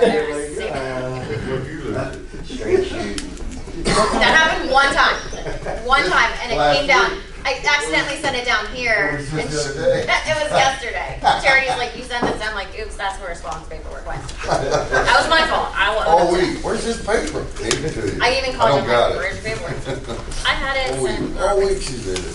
Anyway, thanks for pointing out my flaw. The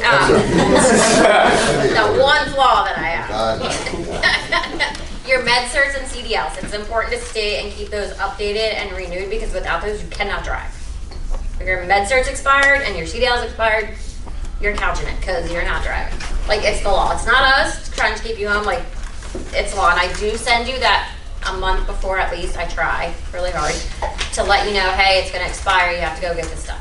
Yeah, please So don't make wait sure till the those last are- minute, make your problem our problem. Like, that, we're not responsible for that. You guys are responsible for that. We, like I said, that's why we email you ahead of time, start making your plans and all that stuff. And I keep a spreadsheet of all you guys' expiration dates, and I go in and check it usually at the beginning of the previous month for when, you know, I do them every month.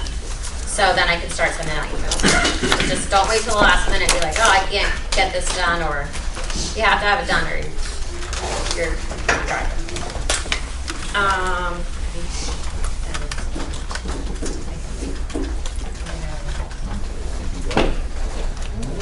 I think I'm good. If you guys talk to me on the phone or you're in the office and I always say, have a good day and drive safe, I mean that, because without you guys, stuff wouldn't happen. So I appreciate it. I know Barry and Mike, Francesca, everyone, they all appreciate what you guys do. So it's not always a bashing session or what you're doing wrong, but we appreciate everything you guys do. Appreciate Keep you safe out We there. appreciate Keep you. driving.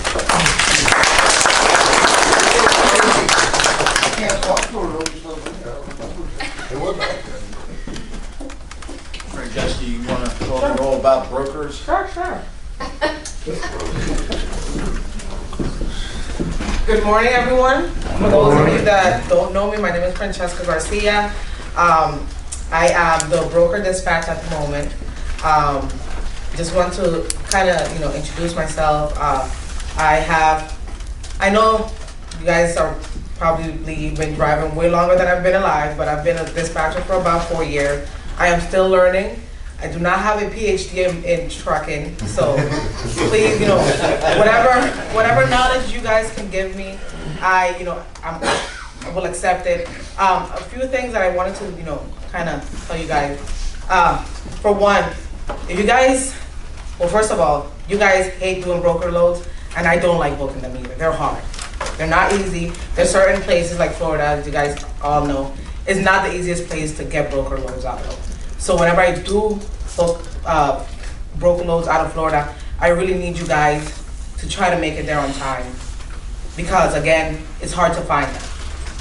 Another thing, if you guys get to a broker and you're sitting there for more than 2 hours, or approaching 2 hours, please call me. Because a lot of the times, the retention rate will start after the 2 hours. So you guys will, call me and say, oh, Francesca, I've been sitting here for 6 hours. Why? Call me. I'll answer the phone. I will never ignore any of you guys. What I would do is call the broker, get on the brokers. There's no way you guys should be sitting there for so long. Another thing is, if you get to a broker and they give you guys a door, please get out. Like Barry said, get out, find out what's going on. Always remember, a nice or good attitude will get you far. I don't expect you guys to go inside the office cursing people out, telling them to, unload you right now because you'll probably be waiting a little bit longer. Yeah. Sugar rather than vinegar, guys. Sugar. A lot of times they tell you to stay in your truck and not to come back in there again. But a lot of times the brokers don't. That's where you get us involved. Correct. You call me. Let us handle it. And I promise you, as soon as you guys call me, I'm on the broker. I can tell you right now, we get fighting with them, it drags out. I will leave. We will pull the load and we will. And we have. I know that right now. We have, we'll pull you guys so much out. we want to take. Correct. You know what I mean? And then we're done. So. And all I ask on that little note, like to chime in, because I tend to be the one that does the yelling and shit with the brokers. And I have no problem going to the back and telling them we're gonna vote in their damn yard or my guy's going out the gate, like it or not.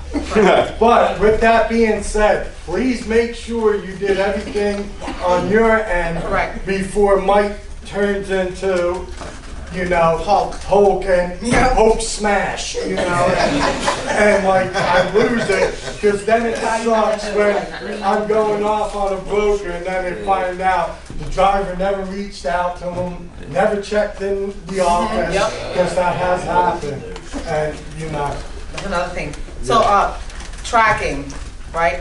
Most of you guys have the tracking apps that the brokers require, right? What I have been experiencing in my short term of being a broker dispatcher is that they will ask you guys to accept whatever tracking it is they send, and then they'll call me every 15 minutes. Where's the driver? Where's the driver? Where's the driver? If you guys have accepted those tracking apps and you know that the broker is tracking you, I don't expect any of you guys to be answering the phone calls because they know what you guys are at. All they gotta do is just open up that app and they'll see it. They just want us to do their jobs for them. Please make sure you download that app because they won't pay us. Yeah. Correct. And I think it's Jim is the one that has to download it. Yeah, so They you guys actually- have most of those. They'll actually charge us for you not. Correct. You can do that when we're on site a lot of times, because I've had him re-put me in or whatever if I've been logged out or something. And I've read some of the Raycons, they'll charge $250 if you guys don't accept that. Coming out of Florida, they only paying $400. $250 is basically a whole load. Well, they were gonna pull a load from us at the meeting the other day because I didn't accept the tracking. And I was getting loaded, they were gonna pull the load from us. And they had never sent me the tracking. Right, they had never done their job. But they were gonna pull the load tracking, which it happened a couple times to me, and they keep bothering me, calling me, hey, what's your ETA, what's your ETA? Check the tracking. And I'm not even on, done my deliveries, Yep. But I said, you don't have the tracking, why are you calling me? Exactly. Exactly, and I've had stress you out arguments. Well, after a while, you just don't answer. Yeah. You gotta be like, I've had arguments with brokers, through emails that they send. They're tracking you guys, but they're also calling me every 15 minutes, asking me where you're at. You know where he's at. You have a tracking app. Right? Yeah. Exactly. Aren't you so glad we don't do that to you guys? What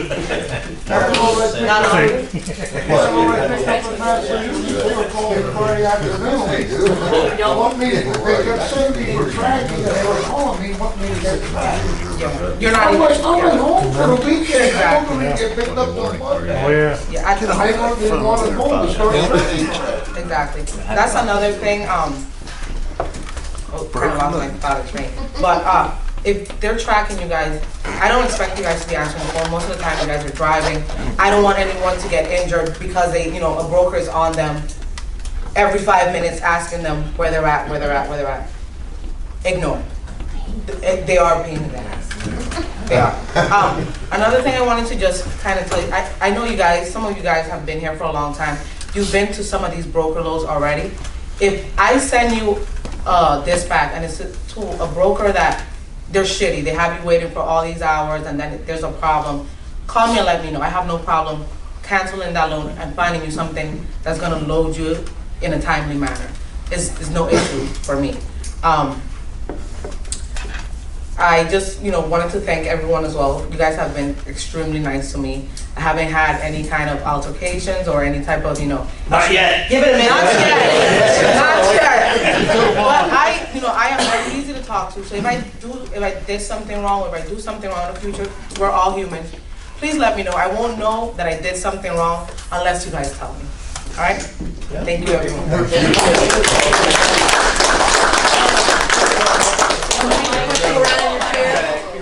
Let's see if we can just stand still. Just stand in that spot. Don't move. I'm gonna try to stay You're not leaving here with that shirt. Alright guys, I just want to start off by saying thank you to a lot of the vets that have been here. You guys know the big shoes I had to step up and fill in here these last couple months. Bill was a hell of a dispatch, besides running a company, the man knew all these locations, and I always used to think about it, well, why the hell are we doing this? Why are we doing this? And taking the notes, trying to read that man's brain. He literally had everything mapped out, knew how everything ran, how it should take to get to this point, to this point, to this point, It was a work of art of how he had everything up here. I try to do all that myself too, and this past, I guess, 5 months now, we lost our whole crew, on my dispatch team for the most part. Me, Cindy, and Barry were left, after Tony and the passing of Bill. Not that I just had to step up, but you guys stepped up and helped me keep us moving. We didn't miss a beat.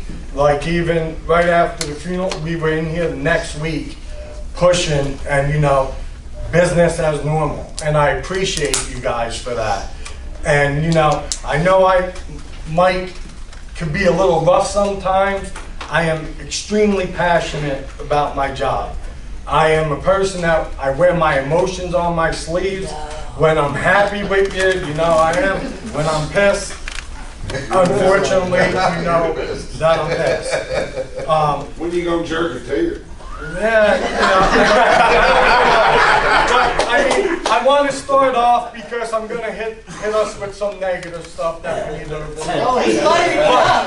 But I just want to let you guys know I do appreciate it. Especially here at the den, you guys, not that none of the other warehouses, don't run the same way we do, but the crew here and some of the guys that are here from the other warehouses, you guys are always out on Sundays, you know what I mean? You guys are leaving first thing Sunday morning. You guys run all week, and then the deliveries that you guys do, I'm sending you up north, bringing you back, bringing you right back up north. I don't do it as a punishment. I try to rotate the guys as equally as I can. I know sometimes people get offended and think I'm not being fair, but sometimes it's also how we start up and how we run. I know certain guys like to leave out early Sunday and they're gonna leave, and I know they're gonna be there. I know there's guys that aren't gonna start up until Monday, Sunday night, Monday morning. And it doesn't matter where I'm sending you, that's how we're leaving. So some of my dispatching to start the week dictate how your drivers start up. And, you know, I know you guys might not think it's like that, but that's how it is. I try not to really take anything personal. You know, all I want to do is I want us to be successful. I know everybody says, you know, like how Barry brought up with the extra run or the extra turn or the extra this. And a lot of times I'll get the phone call like, hey man, I could do another winder because I know there's 14 loads down there. Yeah, but out of those 14 loads down there, 10 of them are for Florida, 4 are for the den. I'm not going to send you down there if you're a North Carolina driver, South Carolina driver, and Knoxville driver, just to bring a load. What I'm going to do, bring a load of Florida all the way up 250, 275 miles just to run it back down on Monday to get us hours. So, I mean, I understand everybody, you know, we have an expectation, and I know Bill would run us, you know, run you guys your 70 hours and keep it moving, but like Barry said, with the orders and everything and how the warehouse is getting like overfilled, staffed up, you know, sometimes we have to do the smart thing and do what's right for us versus, you know, trying to get that extra run through. One of the other things that's going on is like, so if we push orders back from JM, like, you know, we try to manage our inventory. So as we push orders back, they're loading stuff for May. So think about it, if we pull May orders now, what are we going to do come May? You know, or June. Sooner or later, it's going to be a lag. You know, so we got to space this out so we all survive through this slowdown. You know what I mean? So there's a method to the madness. We're not just trying to screw you. We know the trailers are there, but some of them we gotta. If we want to run full next week, we gotta space it out a little bit. That's what's going on. Yeah, it's nothing personal. I'm just trying to do what we can do. But one of the big things, and I get it, during the slow period, we try to manage our own clock. And this has been happening a lot more frequently now, is that at the end of the day, we have 2 hours left to drive, we have 4 hours left in our day. We will go to the Loves over here, stay on for 2 hours, you know, on duty, not moving anywhere down on the road. You know, if it's a Berlin turn, we'll stay there for 2 hours, then we shut down, then we wake up in the morning, and then I have an hour and a half pre-trip.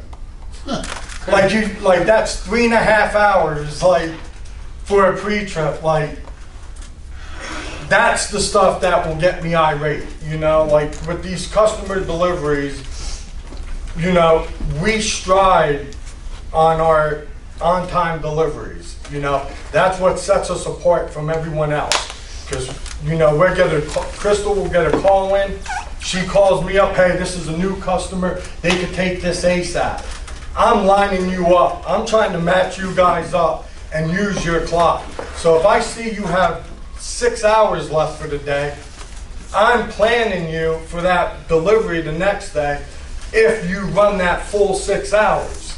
So then if you don't run that full 6 hours, but you don't shut down early so you could start early because we're sitting on duty at the truck stop, now we're going to be late. And most of the time when I do the math to the people, when they tell me they're not going to make it, it's like, well, I'm going to be 2 hours short. Well, yeah, well, if you would have drove that 2 hours when you had that 4 hours left of the day, guess where you would have been at 6 a.m., you know? And then I'm getting that, and I don't get that call at night. I get that call at 3:55, right before Mike walks through the door, you know? And then I have to get with the girls in the morning. And, you know, yeah. But, you know, like Crystal, Ricky, they could tell you, I am on the phone with these girls all day long. I am on the phone with all the warehouse managers all day long. All I'm trying to do is get runs for you guys, figure out stuff. I get with Jim and Ty. with the stuff at the plant, you know, who can take this? I'm reaching out to Terry, Jake, I'm having them build us transfers, you know, to keep everything rolling. You know, I just want you guys to know, like, everybody, me, Barry, Francesca, Carlene, Kathleen, Kathleen, she, you know, we're all in there and we all bust our ass for you guys. Nobody, we don't sit in there and nobody's doing nothing. I am planning from the moment I get in until the moment I leave. Hey Mike, can I also say, well, it struck me when you were saying about getting to these customers.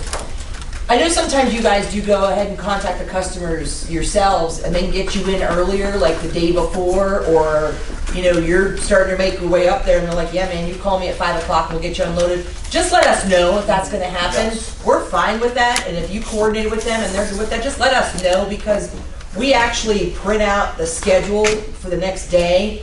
And here in this office, we're looking to make sure you're getting to those deliveries on time. So if you're on that schedule to deliver on Monday or Tuesday at 7 a.m. and you delivered it on Tuesday at 3:30, and now you're sleeping in your bunk and we're calling you like, hey, why aren't you at the delivery, and you delivered it the day before, just let us know. Just give us a heads up if you get in there early. That way we'll make sure to mark it and do what we need to do on our ends. And that also goes hand in hand if you're going to deliver somewhere that you know is a broker area.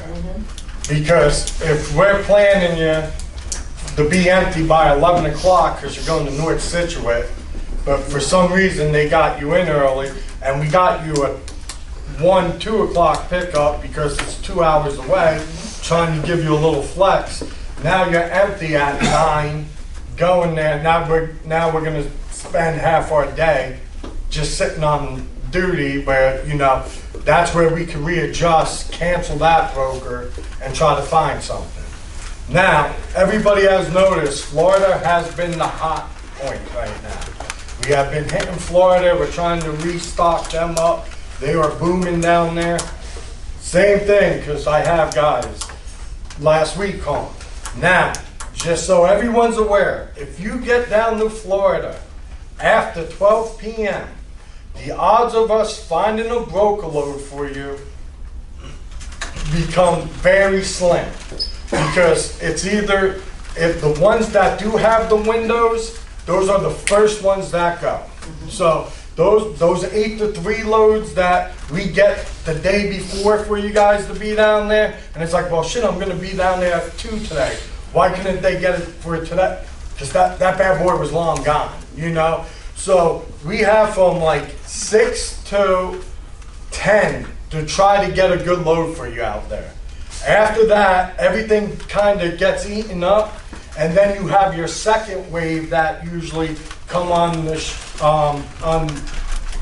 trucker's edge board around 1 o'clock. But most of those loads then are pick up at 6 p.m. tonight, drive straight through, deliver at 4 a.m. in the morning. We're not going to make those. I try not to make those either. So it's, so we're not just sending you down there because we want you to sit down there. That's the issue with the Florida thing. With the customer deliveries, like Ricky was talking about, and I don't want to beat on people, but you know, if our delivery's 7 o'clock and we're there at 7:05, we're late. You know what I mean? Like, I get it, it's 5 minutes, but you have some customers that will complain about that 5 minutes, that 7:02, you know, like your guy's late. They're calling in complaining. I know it was only 2 minutes or 1 minute, you know. My thing is, if you at least try to arrive at least 15 minutes early. I would like to see, and I know it doesn't work for everyone, but realistically, if you have a run that's at least 6 hours away or more to start the week, and now that's more for the den guys because that's up north. You should leave Sunday, be up there, shut down, be ready to go. You can get paid for your on-duty time while they're unloading you. But then you have that full clock to get down there. Because then what happens is some of the guys that don't leave until Friday, or I mean Monday morning, you leave out, You drive all the way out there by the time, now we already ate up 8 hours of the day. And then if you stopped along the way and ate up an hour here or there, you know, now we're already out of all our extra time. Now we're into our drive time. So then Tuesday morning, you're waking up in Newburgh, New York. You're getting back down to the den. You got 4 hours to drive, but you could start at 3 a.m. Where do you think you're going again? You're going right back up north, because I know you could make, you know, 9 o'clock North Situate or this. The guys that set themselves up and you have that full clock, that full 11 or whatever when you're starting out, I can send you further. You get back to the den, like a lot of the good guys and veteran guys here, they're set themselves up that when they're back in the den, even if they get back late Tuesday night, Monday night, they have a full clock, and then I could turn around and give you a Greer, South Carolina, or give you something here. So sometimes I feel like we want to point the finger at dispatch, or like, you don't like me, Mike, or this or that. It's not that I don't like you. I'm setting you up with what you can make. I don't want to set no one up with I'm not going to give you a delivery that I know you can't make it. You know, like, I'm going to give you what I know you're going to make. Because as much as we want the product, we need to bring in the money, the funds. So we have to do customer deliveries. You have to bring in the income. We have to make revenue. And then same thing with the whole thing. I have been having questions. Well, why do we get brokered from like North Situate or Pawtucket or this or that? Diesel is what, $5.35, $5.60 a gallon right now? You know, I know sometimes it makes sense, let's just bring you down, but we're eating all that cost. If I can neutralize some of it, that's what we're trying to do. We're just trying to keep us afloat and everything good in the positive. Now, there's also going to be times where I'm going to stretch you down, because all I'm seeing is alcohol loads up there. You know, if there's alcohol, I'm not going to have anybody pick up alcohol. We don't have liquor license. And then the people are, and then you have the brokers arguing, because beer, it's not liquor. Beer's alcohol, man. It's a liquor license. I can give you a PUC number. But you know, so I don't want anyone to take anything personal or feel any certain way. Like I said, I know I could be overbearing sometimes, and thank God I have somebody like Barry that, you know, he pulls me in the office. He reins me in when I get too far, you know, above it. I got Cindy and Francesca, you know, that try to do it. But sometimes my aggravation isn't with the driver. Sometimes I'm just figuring out how to keep all you guys running. You know, like I said, I got a big job placed on my lap, and I'm just trying to execute it perfectly. I do not want to be the reason why, you know, anybody had to lose a job or anything because I did a poor job dispatching. I'm trying to do everything to make 50 guys happy. But you guys have to understand, sometimes I get a call from all 50 guys. Hey man, you got something else? You got something else? If I had it, I would give it to you. I don't want to starve anybody. I try to mix it up as I can.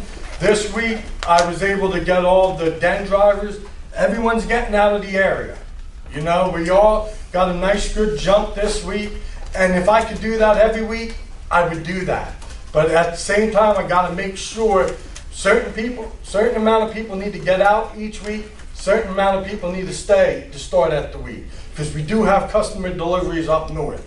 But I do normally try to get, if I start you out up north, I try to get you back out if I can. You know, so that's it. You know, I know I kind of started with the ass kissing at the beginning and then dropped the bombs on you. But I do appreciate all you guys. You guys do a heck of a job for us, and you guys make this possible. And for, you know, pretty much starting a whole new dispatch team, because like it or not, we ran with a 3-man team. Barry, Mike, Tony. You know, Francesca's stepping up. We tried Belinda for a little bit. Yes, it didn't work. And you know, And, you know, That didn't last long. you know, but like everybody tries. I just want everyone to understand. I'll get drivers that come in sometime. If Barry's not in, you know, well, where's he at? I didn't get to see him. Like I tell you guys, like that's Bill now, man. This man's running around constantly, and if you guys actually see all the work this man does behind the scenes to keep everything going. Enough to give you guys, Do not- and you have that. No, but I'm just saying. He wants to go in office. He's But- going Like brown noses. No. Barry does a lot to keep you guys moving, and I want you guys to know like how much he does care for you guys, because he does a lot behind the scenes that nobody's seeing, and you know. There's things that's because it. you can eat lunch. I know Yeah. lunch isn't a big thing, but you I gotta thought you eat. was gonna You say you gotta didn't eat. come Yeah. out. But that's all I have Like, for you we have guys. to make Thank sure you. that-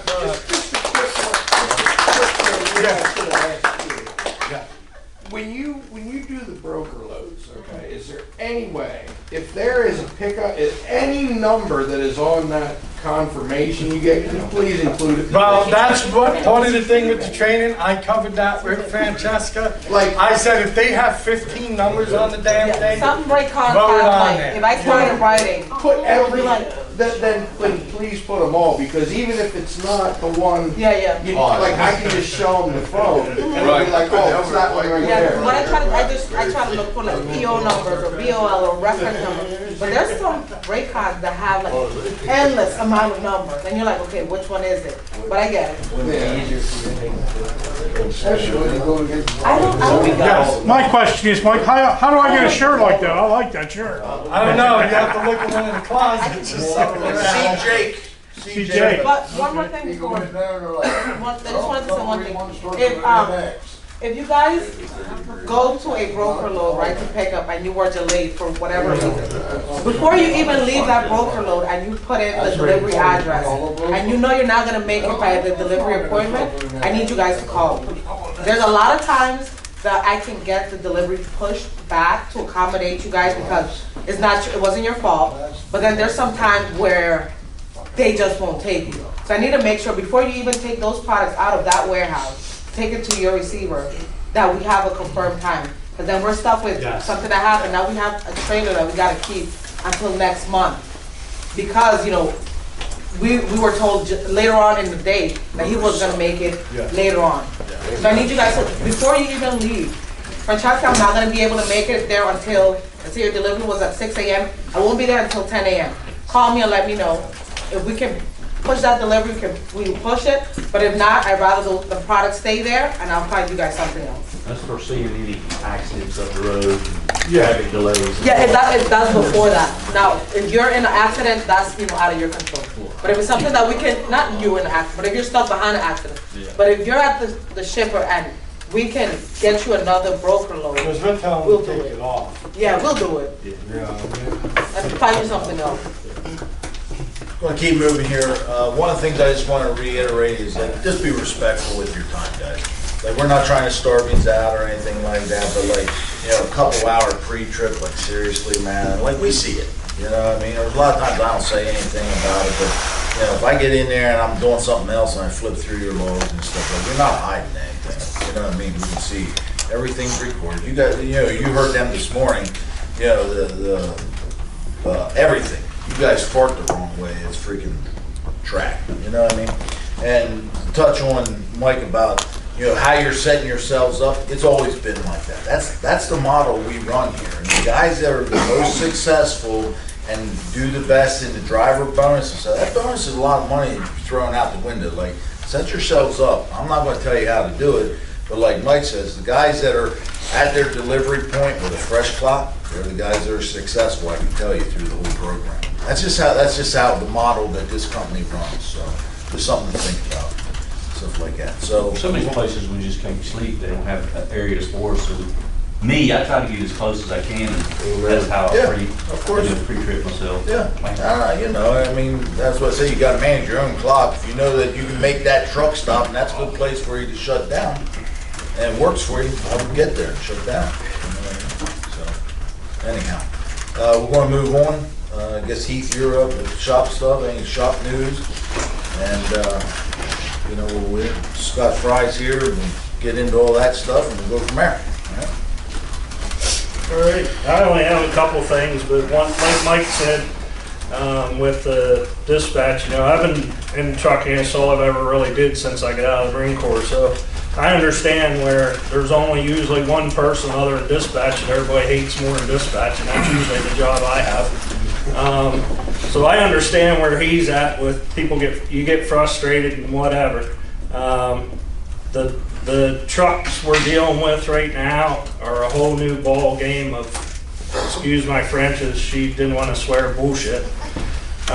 Mike will tell you, Mike Lang's a prime example. That truck, any one of you can hook a computer to his truck and it shows no codes nowhere. Nothing, hasn't had one since the day we've owned the truck.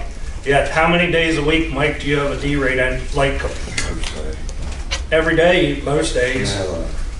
So we found out yesterday, he got in early enough that got his truck up to the dealer because I've been on the phone constantly with us, searching, using some people's Bible, as they call it, on YouTube and eBay and wherever else you can find any information on these new trucks. And yesterday we found out that some of the feedback may be coming through our Samsara system. So we're going to do a little test on them and run it back. We updated all the software in Mike's truck at the dealership. Mike didn't tell me because he said it wasn't a big deal, but Mike's never seen since the day he's had his truck, it's never made it past January 8th on his calendar. So the truck every week when it was powered down would go back to January 1st again. I found out yesterday his radio was in demo mode. So it was considered to be sitting in a dealership somewhere, and every week the dealership would turn it off and Monday they'd turn it on so people could look at it. His radio was in demo mode. But what we did through the dealership, they went in and searched clear back through to the build point in that ECM, and there's no codes in that ECM, yet we're getting feedback on his dash. 88, yeah, Chris's truck, we're seeing on there that setting that brake switch light again. It's coming back through.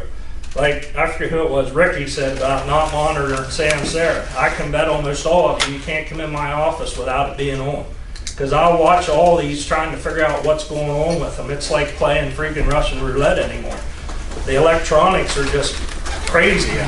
And then to try and fix them, like we had 3 trucks in the last 2 weeks come up and says the engine speed sensor needs an engine speed sensor.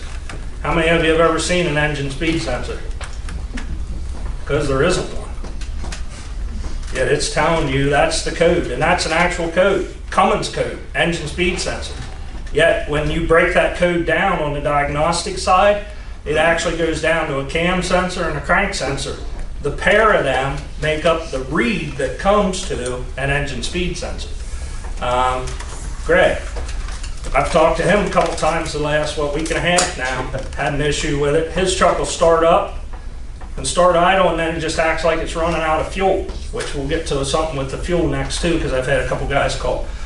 But it'll act like it's running out of fuel, and then he shuts it off and start it again, and it'll clear out, truck's all good to go.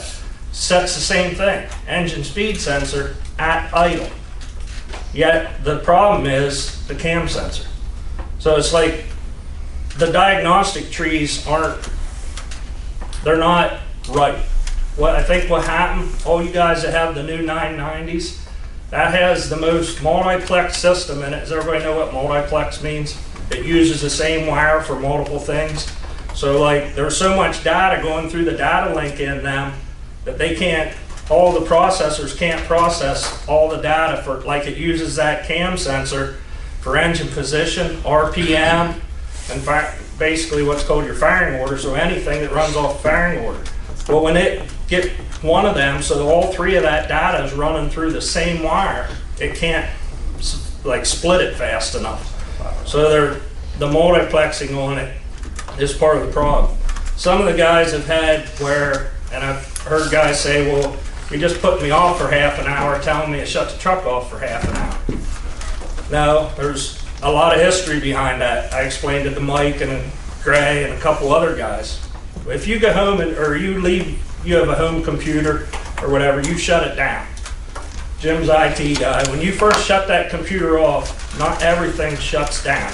It starts shutting down as it depowers. These trucks are the same way. There's so much in them anymore. I wish we could go back to 2009 where it was a piece of linkage that ran to the throttle and a single wire ran to the fuel pump. It was easy. Now there's all this, 50 some sensors just on the engine. 39,000 different codes in that truck. And you gotta try and figure out which one's which. And then we run into issues where, like right now, all these new trucks have a 6-digit code in there. Any of you that have ever used, whether it's automotive or whatever, you know there is no such thing as a 6-digit code.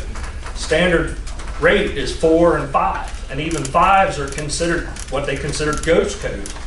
So now we're seeing a 6-digit code in these new trucks. 516118, that's how many times I see that code. I can tell you every new truck except for Mike's shows that code. His don't show any. So Mike and I had a conversation, that was Thursday, right, Mike? Thursday he was at my office and we had a conversation about all this. And I told him, I said, we got to figure out which it is. Is it the truck? Is it the the ECM? Is it, because right now these trucks, the newest ones, have 6 computers on them. The cab has its own, the engine has its own, the transmission has its own. So they all have their own, and then they multiplex together to use readings off each one. So this, some of you, if any of you guys that have the new truck seen that code come up in your display, 516, or probably it comes up in yours and says manufacturer assignable is what it comes up. I found out yesterday at the dealership that manufacturer assignable, if you're on a data read circuit, so you're on anything that's read by the data link. Say we put it, well, I'll just use the example of what we have going on. Samsara is hooked into the data link. That's how I can see your fault codes. That's how, when Mike will call me or somebody will call me and say, hey, I got a code going on, what is it? Gray called me, I was trying to think who called me yesterday, and ended up it was, they found the wire had popped off on the VGT. I think that was Les out of Kentucky or Tennessee down there. Les called me. He was in Kentucky and had this come on. Here the wire popped off the VGT. Snapped it back on. Code went away. But all these codes keep coming in, and the one we have going on, when that says manufacturer assignable, I was explaining to Mike where to me that means Packard. Packard is the manufacturer of the equipment. But they told me yesterday at the dealer, no, that can be our telematics, that can be any onboard, anything we have hooked up to that truck can cause that same thing because it's referring to a component made by a manufacturer. So I kind of had them update everything possible in Mike's truck so that we can watch it going forward. So Mike's actually back on date. He gained a couple months here and that was lost time, but everything's back on date there. But hopefully now we can see where that comes from. What they're showing me, and I can show you on my phone if any of you want to see it then, because some of you have seen them hanging underneath the dash. This time around in all the new trucks, you should not be able to see, like, if you remember getting out of your old truck, when you would look down there where the diagnostic port is, the 9-pin as we call it, you would see a green barrel connector there, like two big green barrel connectors that went together. That's your Samsara, that's the onboard, that's everything that we use through Samsara. That's also where you have to tie in for a diagnostic point. That's where you get the information from. That's how it sends it to our computers here where we can see the faults on Samsara. What's happening is, what they're telling me is that with the multiplex that's in the system, when we use that quick connector like that, it can't process that data fast enough through that connector, or what do you refer to that as, where the data gets in the lag? Anyway, they want you to hook them direct instead of having it linked in. So I'm going to reach out to Samsara. The other part is that 516118 code could be a Samsara code. Because that's reading their system, that could be their system telling what's wrong. So I have homework with that, but I know you guys are seeing that on there, and I know you're seeing that engine speed sensor. The other question I said that I get back to fuel. A couple people asked me about the filters turning black. And I had a couple people telling me they thought it was algae in our tank or whatever. Has anybody ever seen the black filters I'm referring to? And anybody have an idea or a guess what it is? Anybody ever hear of asphaltene? Of what? Asphaltene.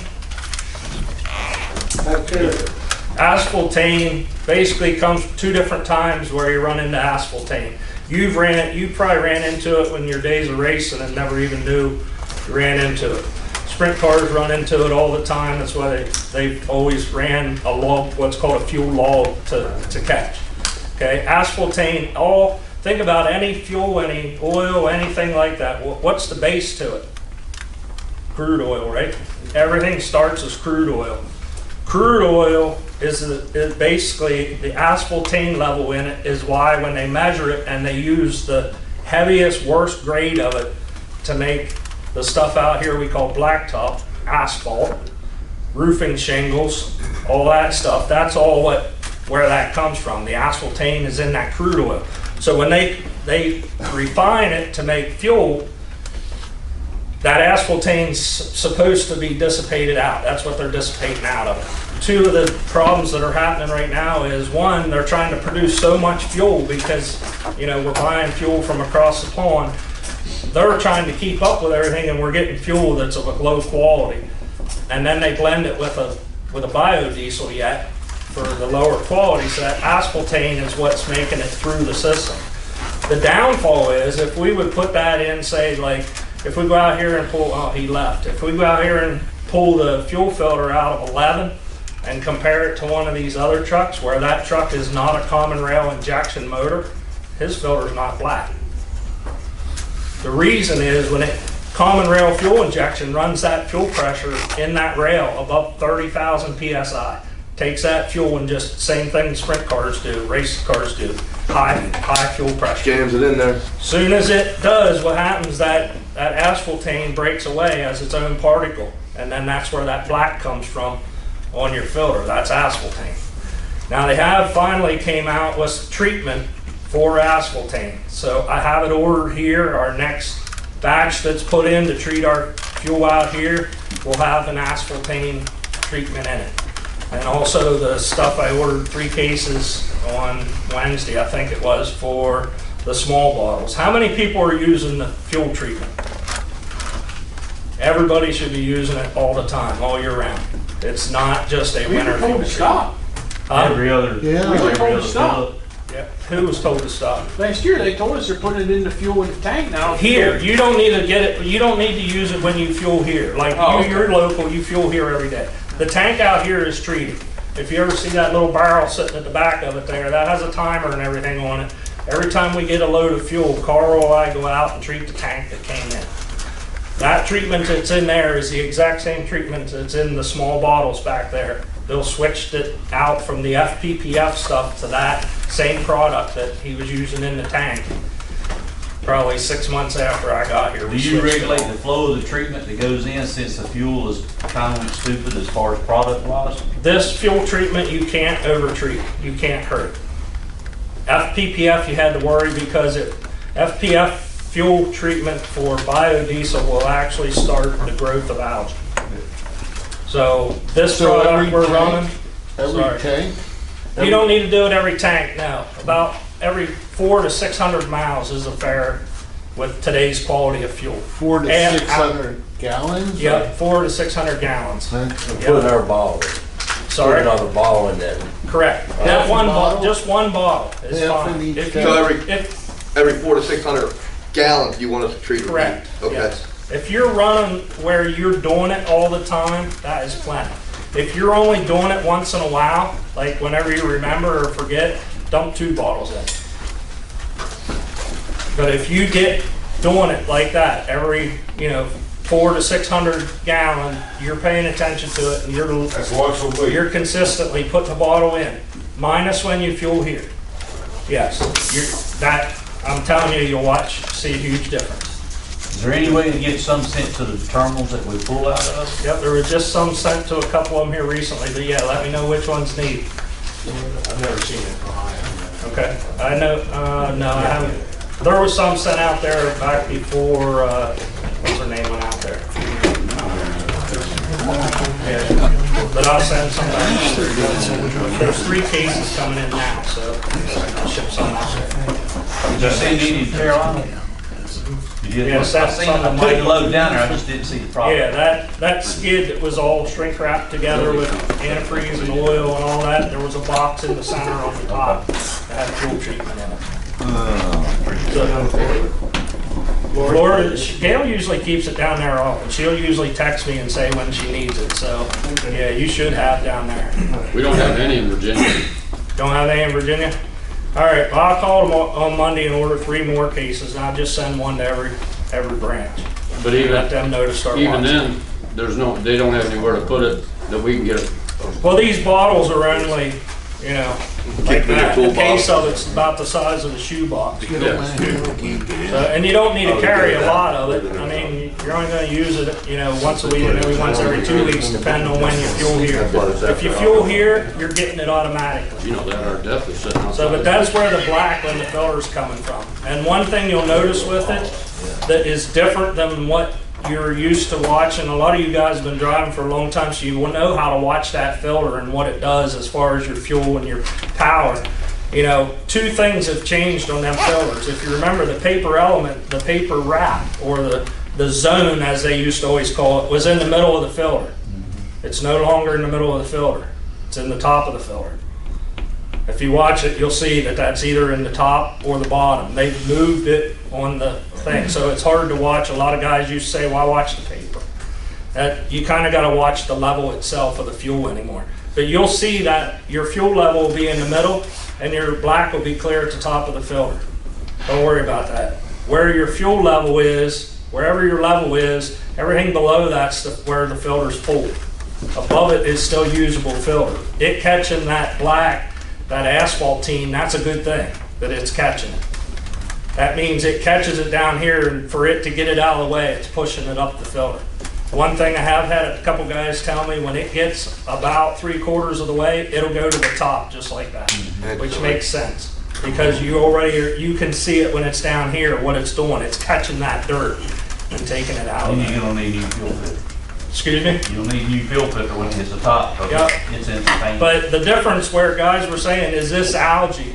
Algae will always be 2 colors. It'll either be a burnt orange red color or it'll be green.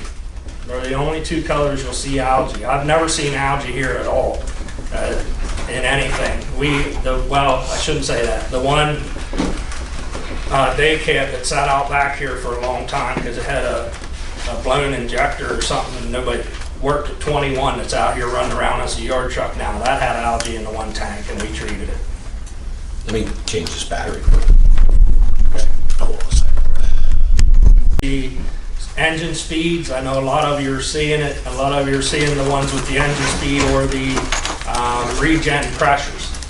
The little half-hour reset is, I don't think I ever finished explaining that when I asked Jim about what that was called, but once that, it takes, in the older trucks, it takes 18 minutes and something for that computer to completely power off.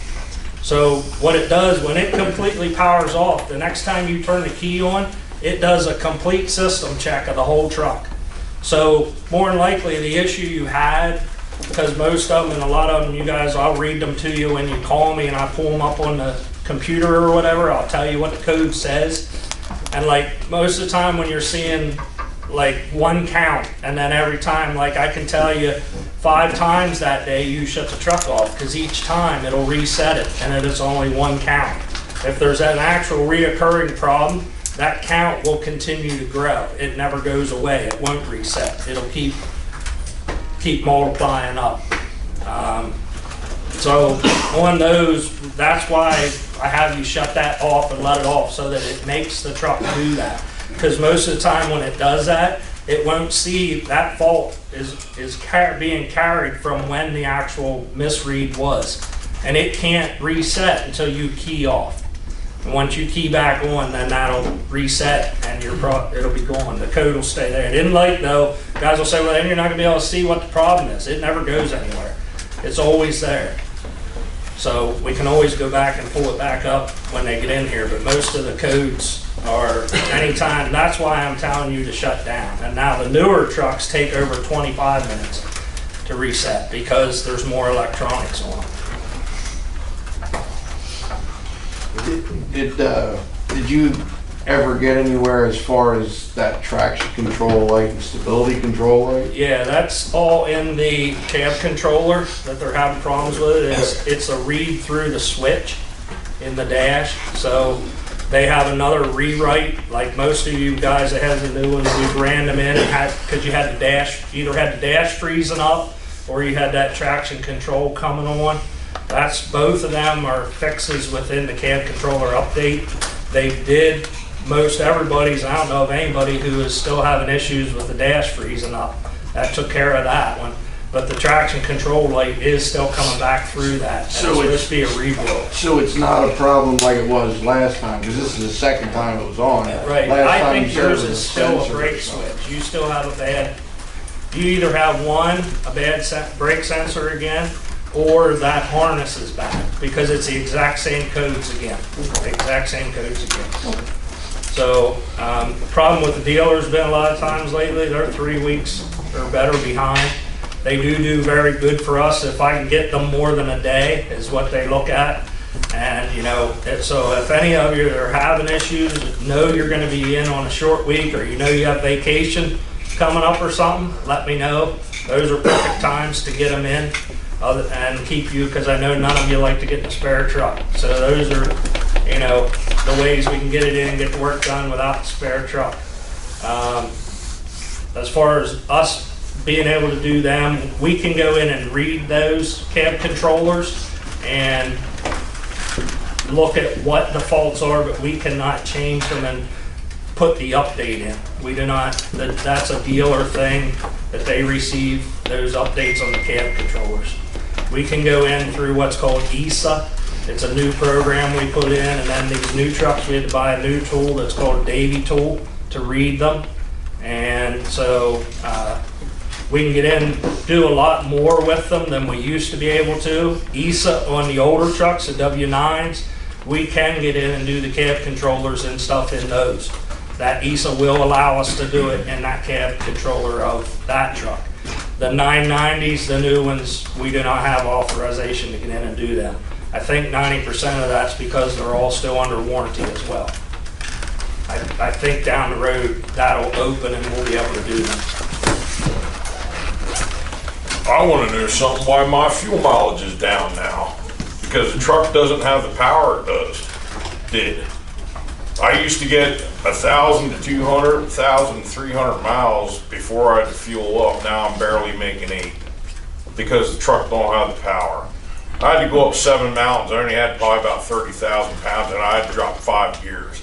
Never had to do that before. Maybe drop 2. Was this since we had to load the ECM? No, it was after Mark Seligman was out here, and them PDI systems are hooked up to the Wi-Fi. It's downloaded. My truck was still sitting out here after the weekend. My truck was running exactly like his. And you know the issue that we have. So you turned the truck down. It don't have the power anymore. I didn't turn any truck. Yes, you did. Okay. Yeah, keep smirking. I will, because I didn't turn nobody's truck down. Well, There's where no did the possible power way to go? do it. Where did the power go? Can they turn trucks down, Barry? It better not have. Well, then we have no boost. I went from 6.1 to 5.1 to, I'm down to 4.7. A lot of that is on this fuel. That's why Oh, that's bullshit, because my Dodge diesel down here runs like a raped ape on Love's fuel. That's fine. But there was nothing turned down on any of the trucks, I can tell you. Yeah, Nothing was right. turned My down. ass. Any parameter change or anything, I sure as hell didn't authorize it. Well, and one thing that I went to him for over a year now, a bunch of these trailers that got the aluminum rims got the extensions, and they come loose and let the air out, or they actually break the valve stem completely off. And nothing. I asked him, I said, get me the gator clips. I'll do every trailer. Still nothing. They've been tightening them up when they do this, the service on them now. For a long time, and Barry does know this is true, those trailers, when I first started here, there were trailers that were 2017s and they had never been serviced. Once. 3 years had never been serviced. We are still trying to pay catch up on all these trailers.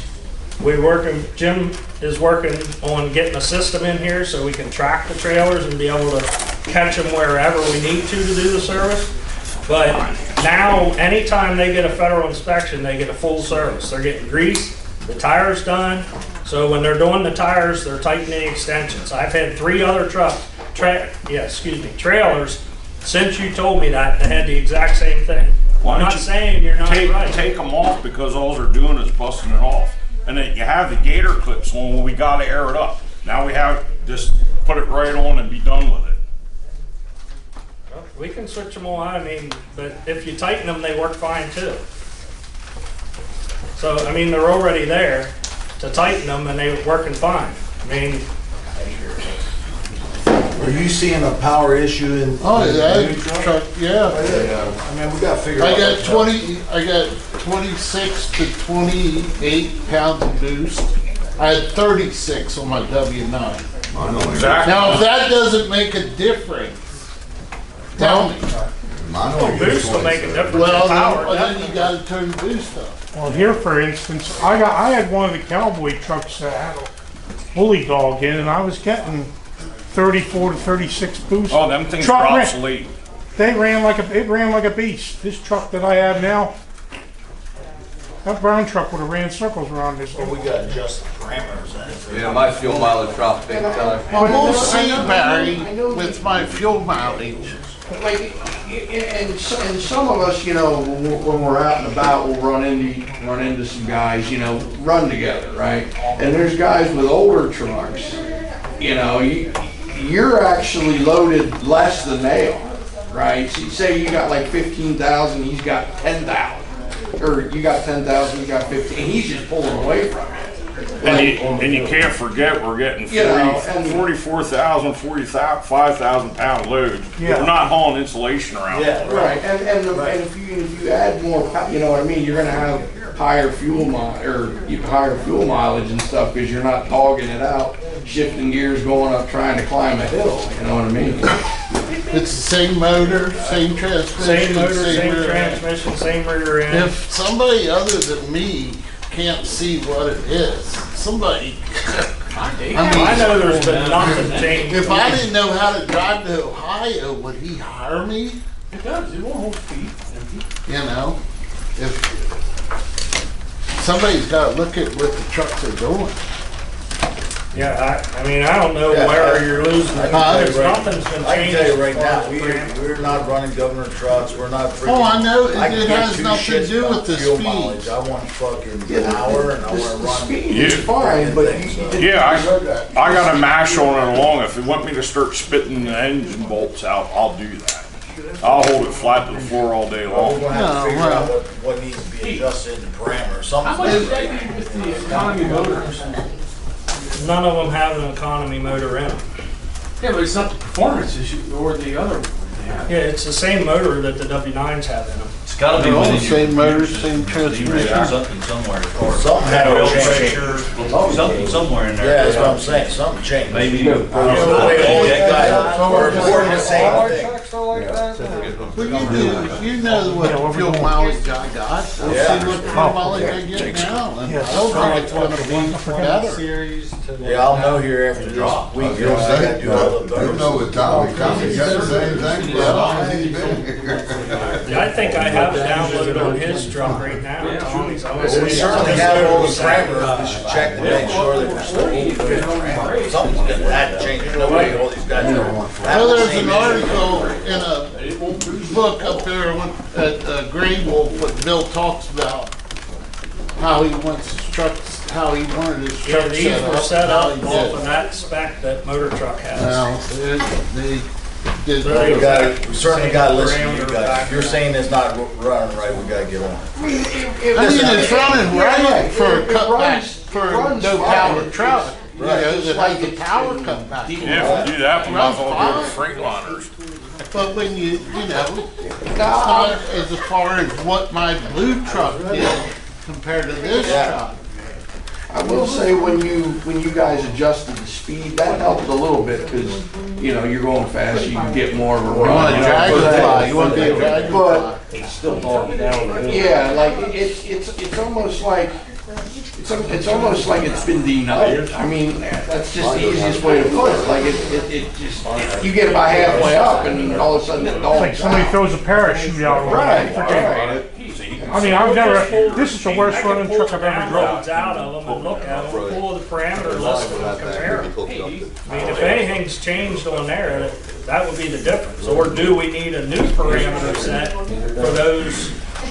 Why they put the, Whatever those Trump trucks were, you guys were killing it with fuel mileages. Whatever that was, I'm telling you. PDI too. Yeah, you got, I mean, Gary was fucking hitting freaking all but 8 miles to the gallon, like whatever that was. And like, we had guys, we had other guys that drove the W990 before he got here, and he was only getting a little over 6, you know what I mean? We were getting better mileage, you know, with that parameter that were in those Trump trucks, absolutely, hands down. Can you guys were compare the killing two and go back? Well, that's what we're gonna have to do, yeah. That's what I said, I can pull a download of the parameters and compare them. I can tell you who to call. The guy that sells PDI tuners. And they still are good for today's truck. And I don't know who wants to pay for them, but if you don't want to pay for them, but don't, I'm comparing apples to apples. Hey Gary, we're all about, I mean, I'm all for it, man.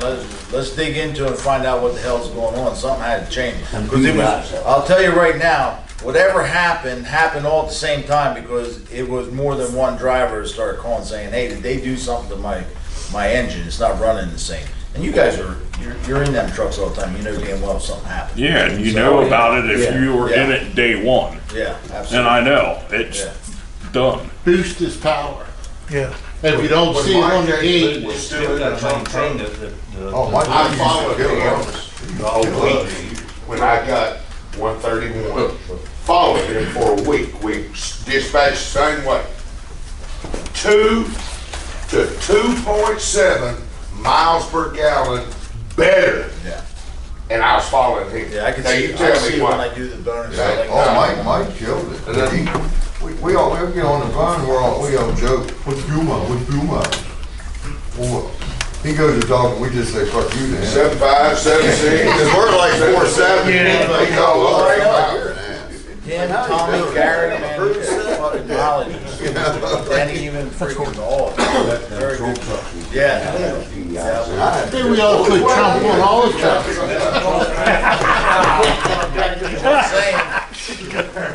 Hey, there's a few things I just want to touch on with the shop. Like, listen, I feel the same fucking frustrations that you guys have.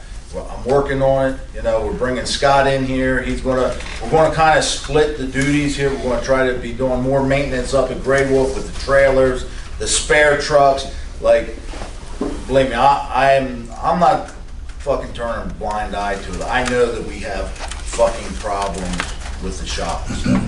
Like, I'm not blind to it. Our standard has not been withheld through whatever went on. You know what I mean? I can tell you it was very hard to get mechanics, but just like everything, just like it was to get drivers, I'm starting to get applications now from mechanics just about every week. You know, I get 1 or 2. I'm on a mission, and we're either going to fix it or we'll get rid of it. It's as simple as that. So.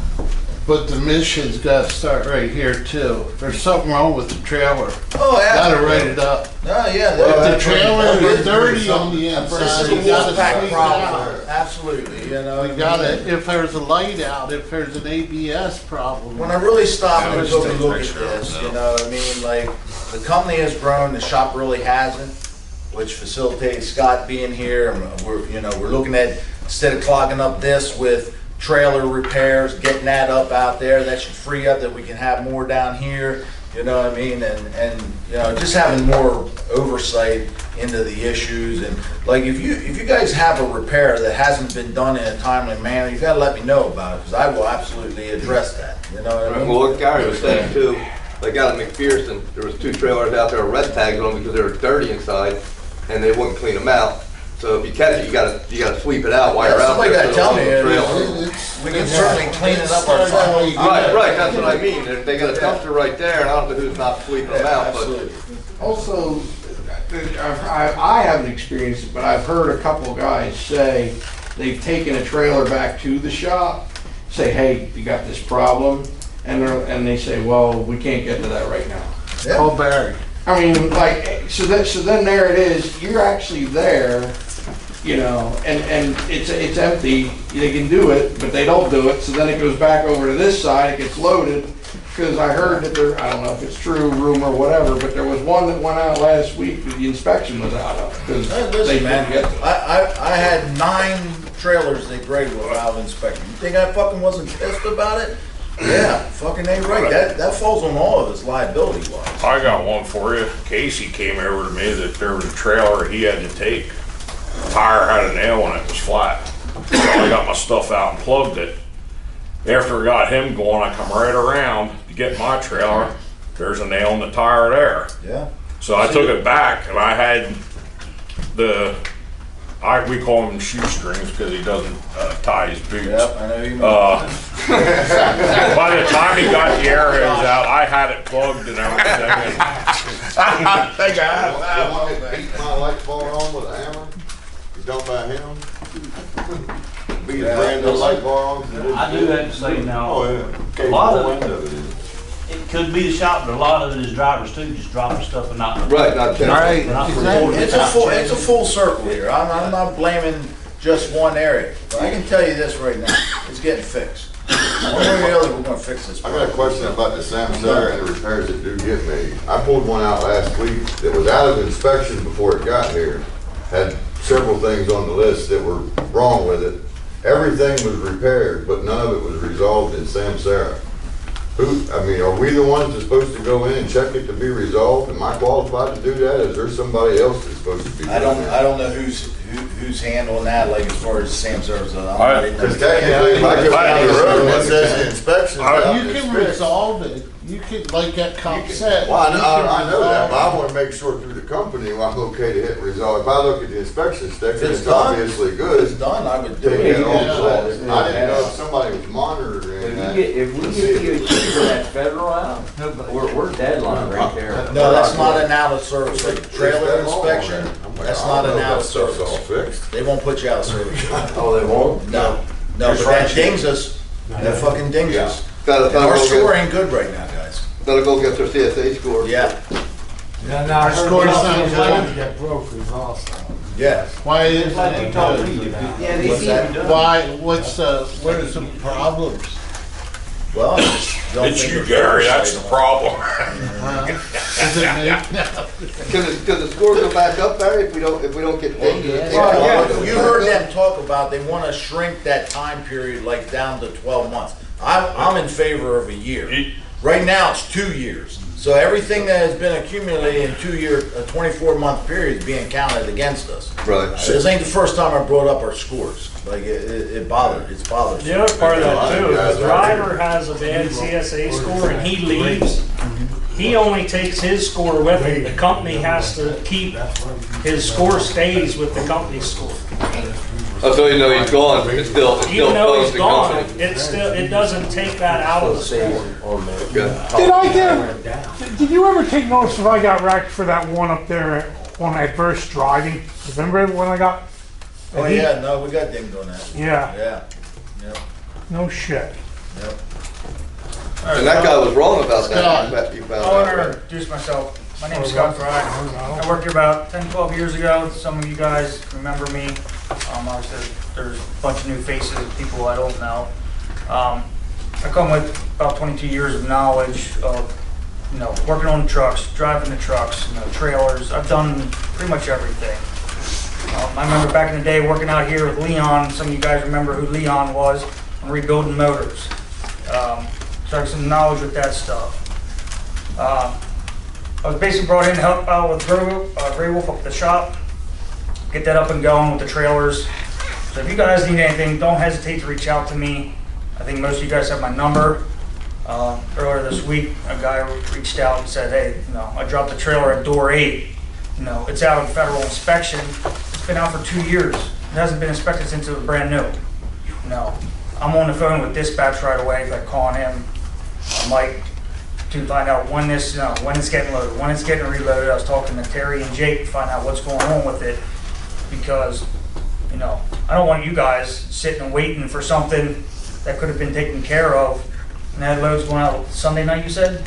So I don't know who has that trailer, 22232? I don't know if anybody's been dispatched that trailer here. Some of them been dispatched. But Robin had brought it back to the shop to get it taken care of. Eventually, like I said, we're all working on the shop, getting it up and going. So, we hope to address all this situation with the trailers and get a load off of these guys back here and make things much easier for everybody. It's just another set of eyes looking at what the hell's going on, try to get us mopped up and where we should be, and where we were. So I just don't want you guys to think I'm turning a blind eye to it. It's not. Why didn't you have a Gray Wolf up and running on your trailers?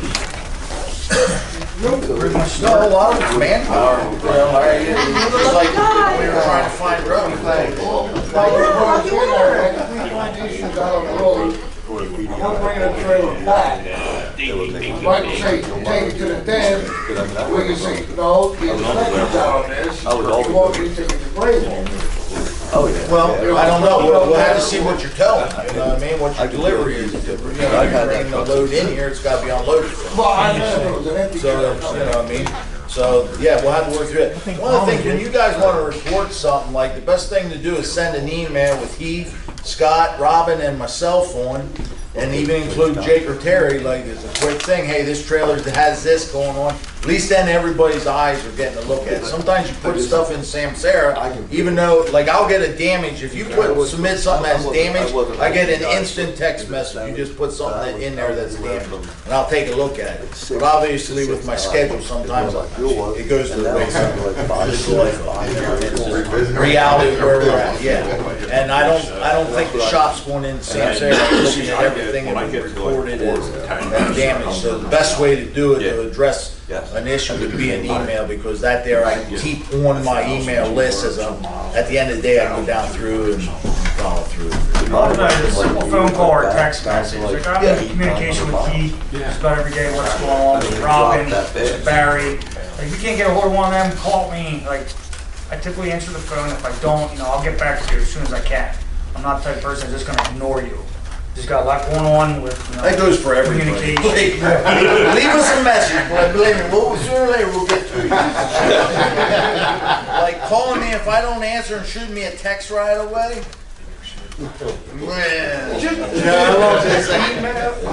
Just for clarity, what's the chain of command there? Like where? Well, like with him, okay? You got a problem and you go back, obviously Robin's the easiest person. Well, he's the fleet manager. I brought him in as an assistant fleet manager. Right. Robin's should be overseeing the shop back there. I think there was some type of question when we asked him about that. Like, yeah, he should be running the shop. You know So what I mean? that was my question. Like, I call Heath if I got it. Anything else, I go to Robin. So I was just wondering, like, where he fit in. Like, if Robin can't do it, do I go to him? Or is he Certainly, if you don't get a hold of Heath right away, call Scott. Either way, it's going to get to him or me. 24/7. It's just a whole nother. It's another person to reach out. You already know that answer on mine, Ken, don't you? I know that. Hey, why do you think I'm thinking negative about that? No, I didn't. I just challenged you. Hey, listen, guys, Everybody knows. we're going to just wrap it up here real quick. I appreciate your time. I look forward to this year. I think we're going to have a banner year. There's food and drink down here in the kitchen. Jake fried up grilled some burgers and stuff, so at least grab something for the ride home or whatever. Hang out and fellowship with each other. And go ahead, Lance. Go ahead.